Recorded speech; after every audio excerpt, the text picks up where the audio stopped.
गुरु रूप प्यारी सत संगत जीओ, आ मन बिटियां एकाग्र करिए, गुरु चरणा च लवाई हाजरी।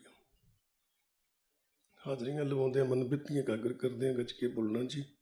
वाहिगुरु जी का खालसा, वाहिगुरु जी की फतेह। गुरु प्यारिओ, वडभागा समा उदों बनता है जदों ये मन मनुख जन्म विच पहुंचता है। जदों मनुख जन्म विच ये मन पहुंचता है, फिर इस मन नूं गुरु की प्राप्ति होंदी है। तो आओ विचार करिए, धन गुरु रामदास महाराज जी बिलावल महला चौथा दे अंदर 793 अंग दे उत्ते ये शब्द धन धन साहिब श्री गुरु ग्रंथ साहिब अंदर सुभायमान है।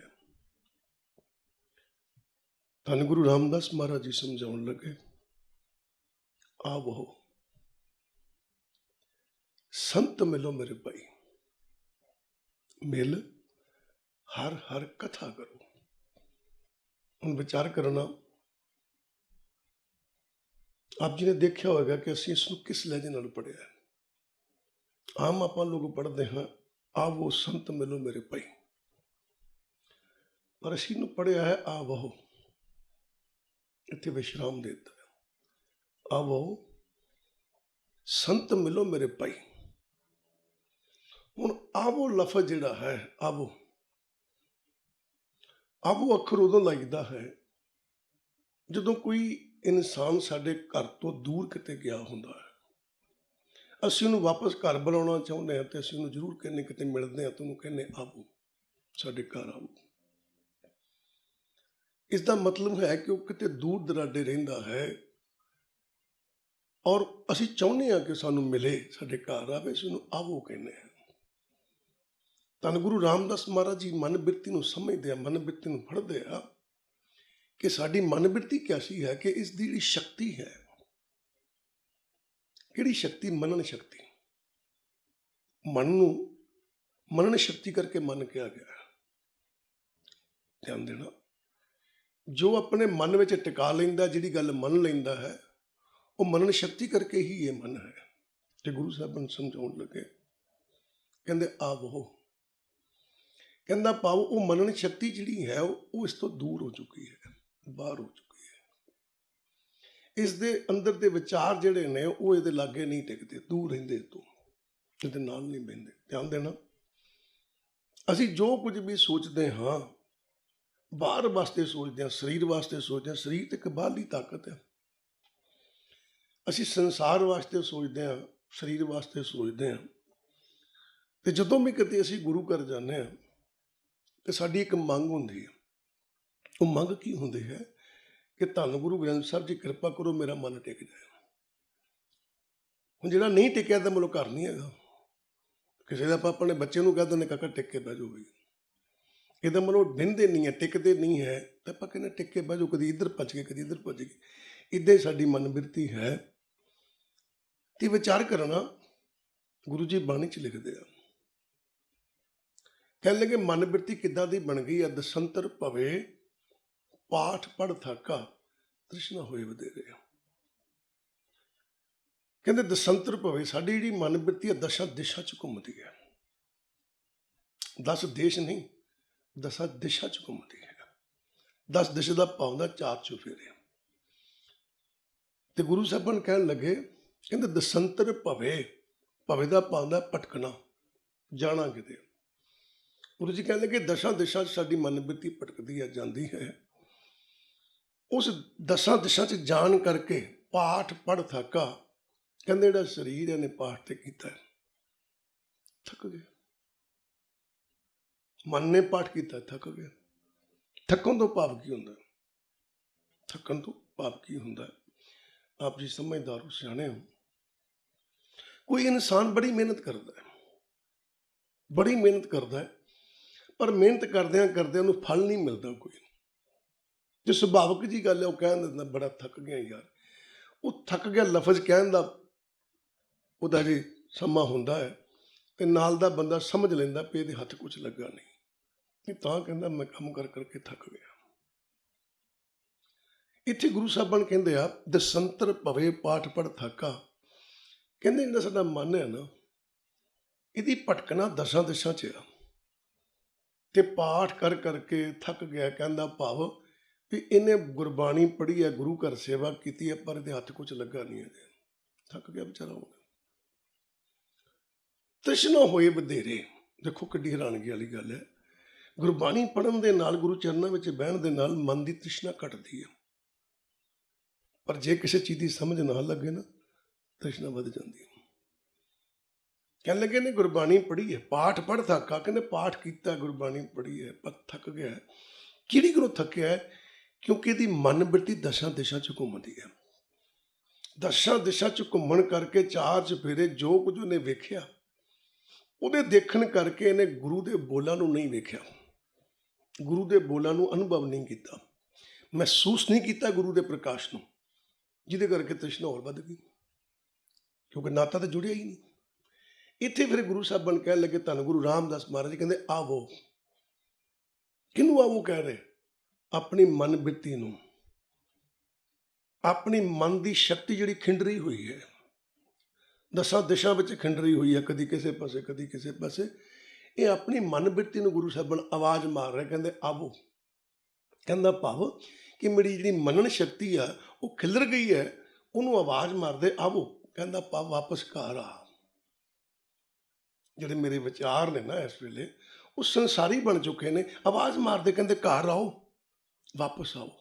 ਕਹਿੰਦਾ ਆਪਾਂ ਸ਼ਕਤੀ ਇਕੱਠੀ ਕਰਦੇ ਪਏ ਆਵੋ ਅੱਖਰ ਦੇ ਜ਼ਰੀਏ। ਕਿਹੜੀ ਸ਼ਕਤੀ? ਮਨਨ ਸ਼ਕਤੀ।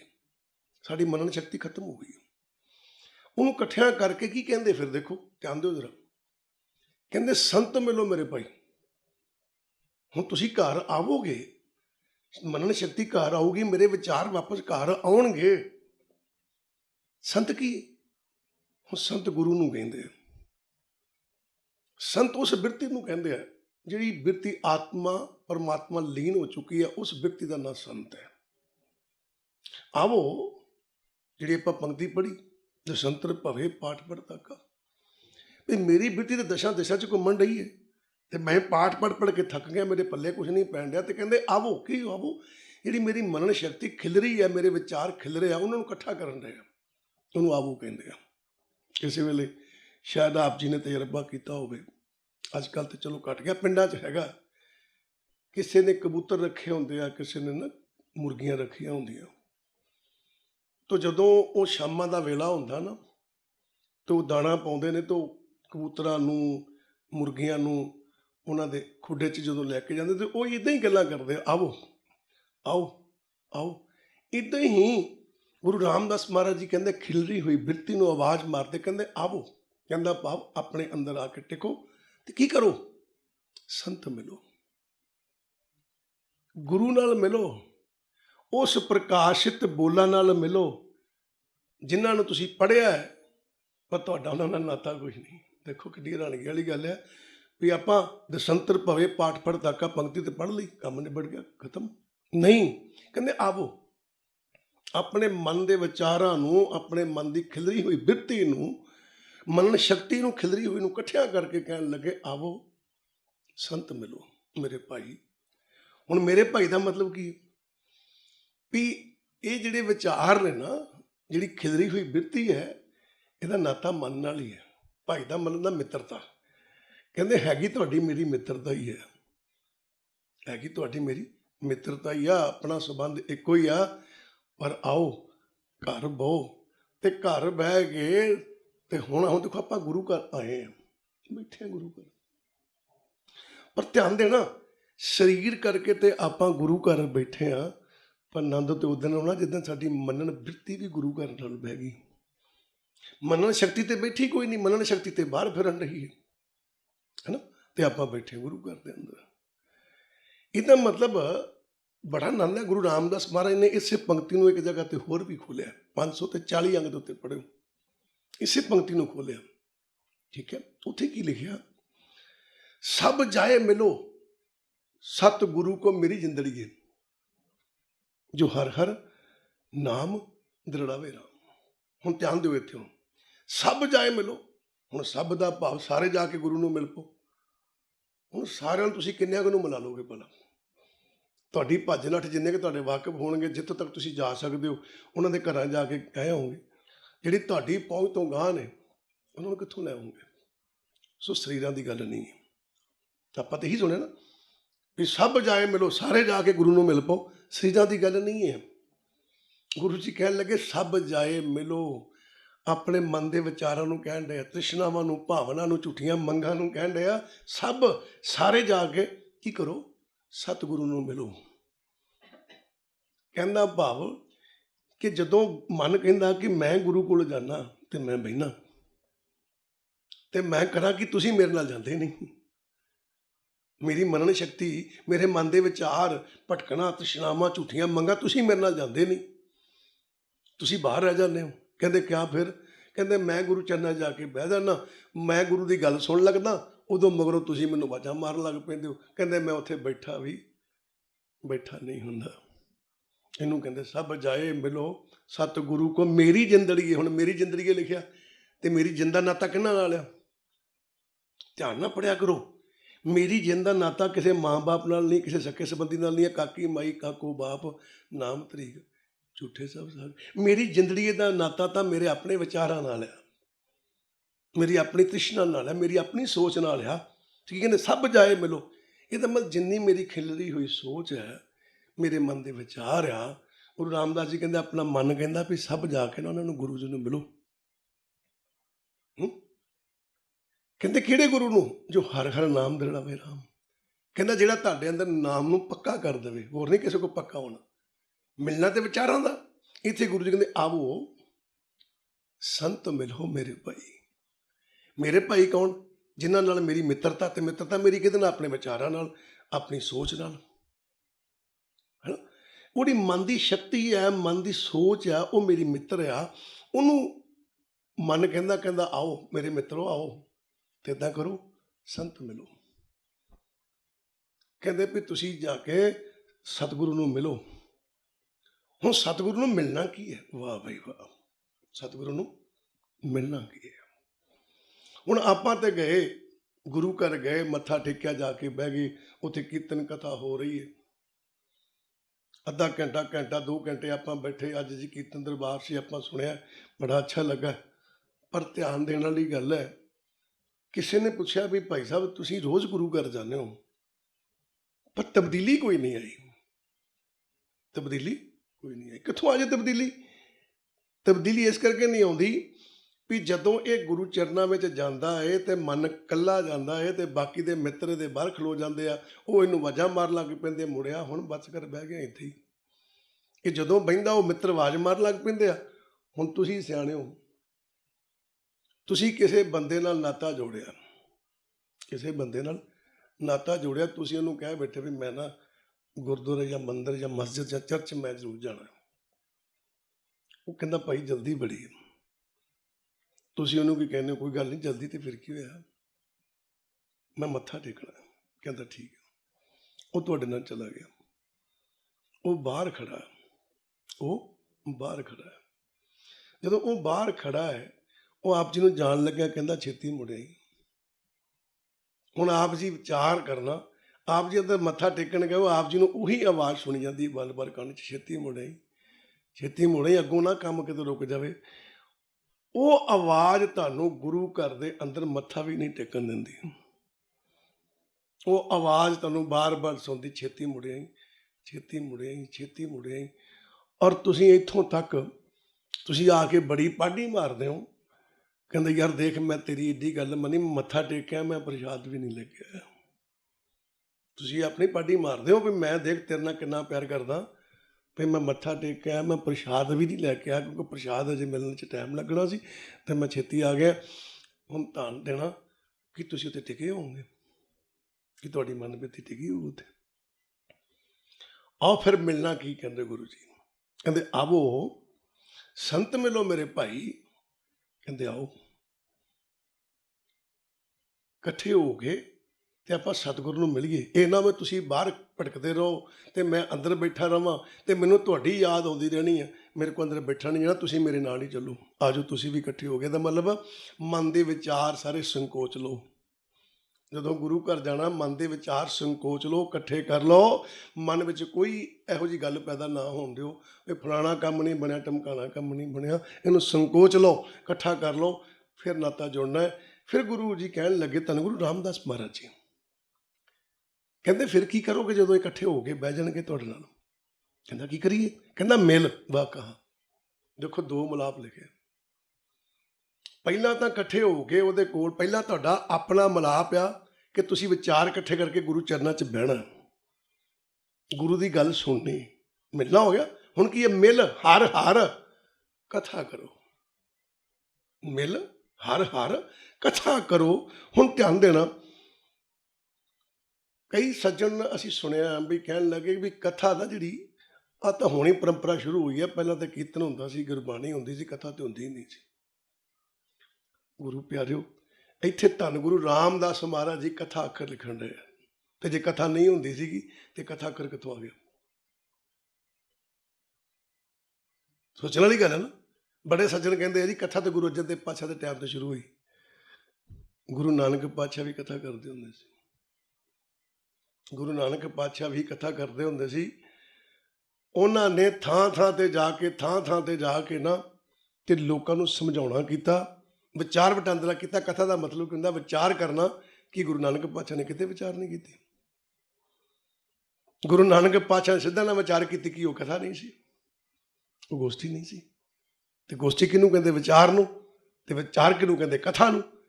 ਹੁਣ ਆਪਾਂ ਕਥਾ ਕਰਨ ਰਹੇ, ਕੀ ਕਰਨ ਰਹੇ? ਸ਼ਬਦ ਦੀ ਵਿਚਾਰ ਕਰਨ ਰਹੇ ਨਾ। ਤੇ ਵਿਚਾਰ ਕਿਹਨੂੰ ਕਹਿੰਦੇ? ਕਥਾ ਨੂੰ। ਤੇ ਕਥਾ ਤੋਂ ਸ਼ੁਰੂ ਤੋਂ ਹੁੰਦੀ ਆਪਾਂ ਕਹਤਾ ਜੀ ਕਥਾ ਬਾਅਦ ਸ਼ੁਰੂ ਹੋਈ। ਠੀਕ ਹੈ, ਇਹ ਗੁਰੂ ਰਾਮਦਾਸ ਮਹਾਰਾਜ ਜੀ ਲਿਖਣ ਰਹੇ। ਠੀਕ ਹੈ, ਚੌਥੇ ਪਾਤਸ਼ਾਹ, ਚੌਥੇ ਨਾਨਕ। ਸੋ ਧਿਆਨ ਦੇਣਾ, ਉਹ ਕਹਿਣ ਲੱਗੇ ਮਿਲ ਹਰ ਹਰ ਕਥਾ ਕਰੋ। ਕਹਿੰਦੇ ਵੀ ਉੱਥੇ ਬਹਿ ਕੇ ਨਾ ਮਨ ਬਿਰਤੀ ਆਪਣੀਆਂ ਮੰਨਣ ਸ਼ਕਤੀਆਂ, ਆਪਣੀਆਂ ਵਿਚਾਰਾਂ ਨੂੰ ਸੰਕੋਚ ਕੇ ਇਕੱਠਾ ਕਰਕੇ ਪਹਿਲਾਂ ਗੁਰੂ ਚਰਨਾਂ ਨਾਲ ਮਿਲਾਤਾ ਵੀ ਬਹਿ ਜਾਓ ਇੱਥੇ ਬਹਿ ਕੇ। ਕਹਿੰਦੇ ਮਿਲ। ਹੁਣ ਇਹ ਮਿਲ ਦਾ ਭਾਵ ਕੀ ਹੈ? ਵੀ ਇਹ ਨਾ ਹੋਵੇ ਵੀ ਤੁਸੀਂ ਆ ਤੇ ਗਏ ਹੋ ਤੇ 2 ਮਿੰਟ ਬਹਿ ਜਾਓ ਤੇ ਭੱਜ ਜਾਓ। ਮਨ ਬਿਰਤੀ ਨੂੰ ਗੁਰੂ ਜੀ ਕਹਿ ਰਹੇ, ਕਹਿੰਦੇ ਵਿਚਾਰ ਕਰਨੀ ਹੈ। ਹੁਣ ਕੀ ਕਰਨਾ? ਹੁਣ ਆਪਾਂ ਇਸ ਗੁਰੂ ਦੇ ਨਾਲ ਕਥਾ ਕਰਨੀ ਹੈ। ਹੁਣ ਆਪਾਂ ਇਸ ਗੁਰੂ ਦੇ ਨਾਲ ਵਿਚਾਰ ਕਰਨੀ ਹੈ। ਆ ਵਿਚਾਰ ਨਹੀਂ ਕੀਤੀ। ਕੈਸੀ ਵਿਚਾਰ ਕਰਨੀ? ਗੱਲ ਬੜੀ ਵੱਡੀ ਹੈ ਵੀ ਕੈਸੀ ਵਿਚਾਰ ਕਰਨੀ। ਹੁਣ ਕਥਾ ਕੀਤੀ। ਜਦੋਂ ਧੰਨ ਗੁਰੂ ਨਾਨਕ ਪਾਤਸ਼ਾਹ ਸਿੱਧਾ ਨੂੰ ਮਿਲਣ ਗਏ, ਉੱਥੇ ਗੁਰੂ ਨਾਨਕ ਪਾਤਸ਼ਾਹ ਜੀ ਨੇ ਉਹਨਾਂ ਨਾਲ ਕਥਾ ਕੀਤੀ ਤੇ ਉਹਨਾਂ ਨੇ ਵੀ ਅੱਗੋਂ ਗੁਰੂ ਨਾਨਕ ਨਾਲ ਕਥਾ ਕੀਤੀ। ਗੁਰੂ ਨਾਨਕ ਪਾਤਸ਼ਾਹ ਨਾਲ ਕਥਾ ਕੀਤੀ। ਗੁਰੂ ਨਾਨਕ ਪਾਤਸ਼ਾਹ ਜੀ ਨਾਲ ਵਿਚਾਰ ਕਰਨ ਲੱਗੇ ਸਿੱਧ, ਆਪਣੇ ਮਨ ਬਿਰਤੀ ਨੂੰ ਸੰਕੋਚਦੇ ਹੋਏ। ਪਹਿਲਾਂ ਮਨ ਬਿਰਤੀ ਨੂੰ ਸੰਕੋਚਣਾ ਹੈ। ਮਨ ਬਿਰਤੀ ਨੂੰ ਸੰਕੋਚਦੇ ਹੋਏ ਕਥਾ ਕਰਨ ਲੱਗੇ। ਕੀ ਕਥਾ ਕਰਨ ਲੱਗੇ? ਸਿੱਧ ਕਹਿਣ ਲੱਗੇ ਧੰਨ ਗੁਰੂ ਨਾਨਕ ਪਾਤਸ਼ਾਹ ਜੀ ਨੂੰ, ਕਹਿਣ ਲੱਗੇ ਕਵਨ ਮੁਖ ਚੰਦ ਹਿਵੇ ਘਰ ਛਾਇਆ। ਕਵਨ ਮੁਖ ਚੰਦ ਹਿਵੇ ਘਰ ਛਾਇਆ। ਕਵਨ ਮੁਖ ਕਿਹੜੇ ਜਰੀਏ, ਕਿਹੜੇ ਤਰੀਕੇ ਨਾਲ, ਕਿਸ ਤਰ੍ਹਾਂ? ਕਵਨ ਮੁਖ। ਠੀਕ ਹੈ। ਚੰਦ, ਚੰਦ ਚੰਦਰਮਾ। ਤੇ ਚੰਦਰਮਾ ਕਿਹਦਾ ਪ੍ਰਤੀਕ ਹੈ?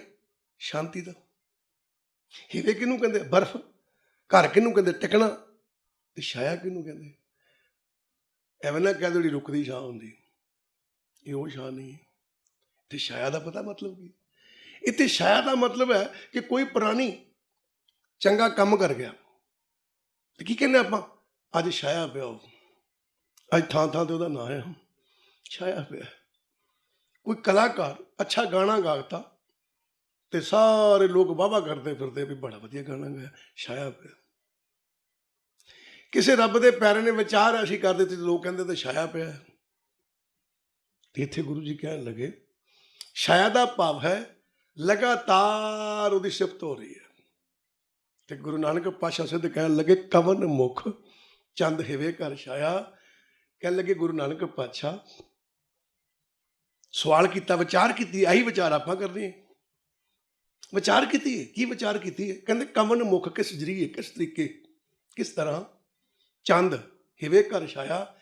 ਕਿ ਜਿਹੜੀ ਸਾਡੀ ਮਨ ਬਿਰਤੀ ਆ ਇਹਦੇ ਅੰਦਰ 24 ਘੰਟੇ ਮਨ 'ਚ ਸ਼ਾਂਤੀ ਬਣੀ ਰਵੇ, ਛਾਈ ਰਵੇ, ਲਗਾਤਾਰ ਰਵੇ। ਉਹ ਕਿਹੜਾ ਤਰੀਕਾ ਆ ਦੱਸੋ? ਹੋਈ ਨਾ ਕਥਾ।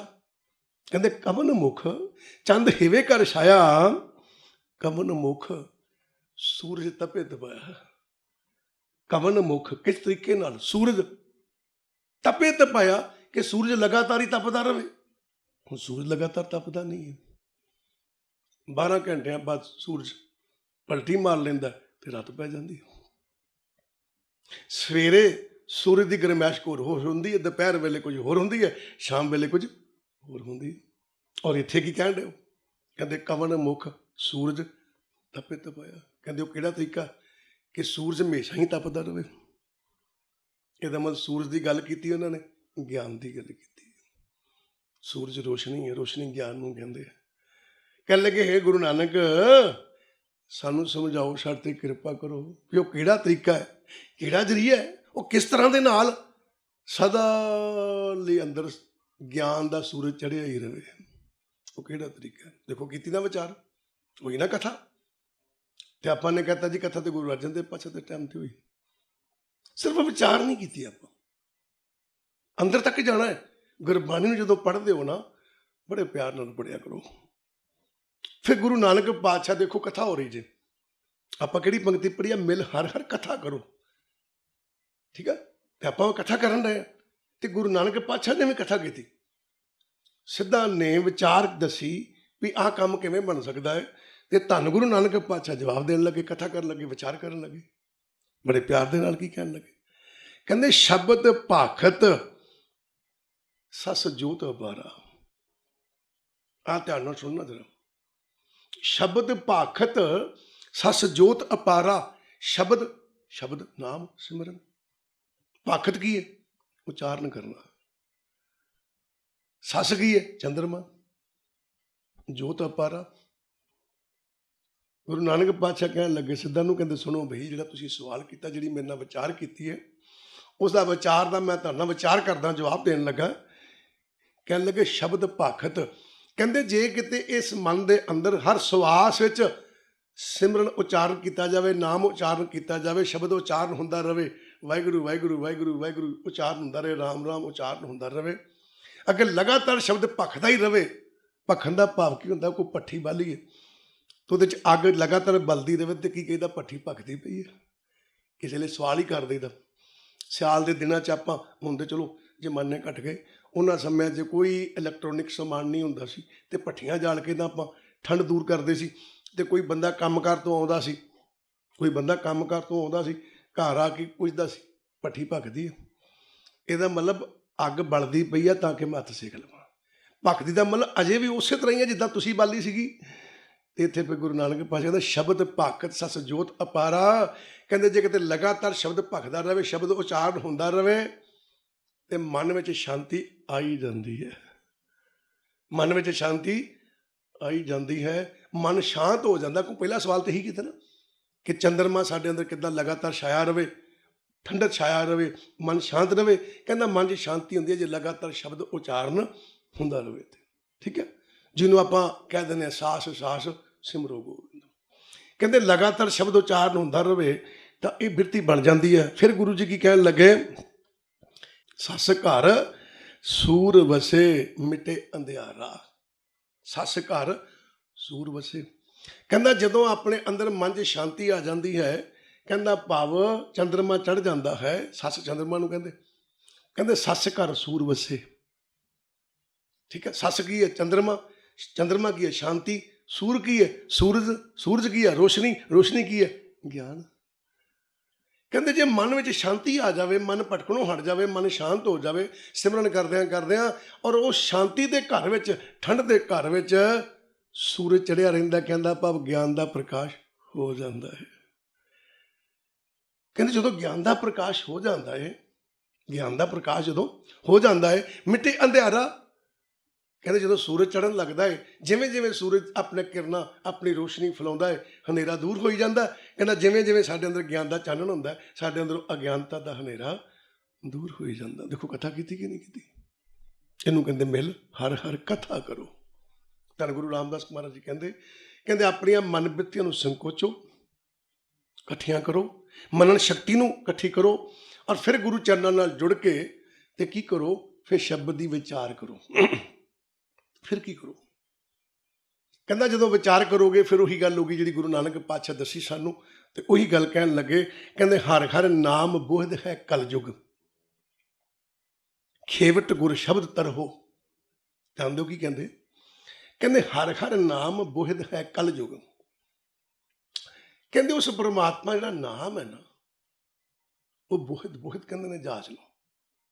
ਅੱਗੇ ਕਲਯੁਗ ਆ ਗਿਆ।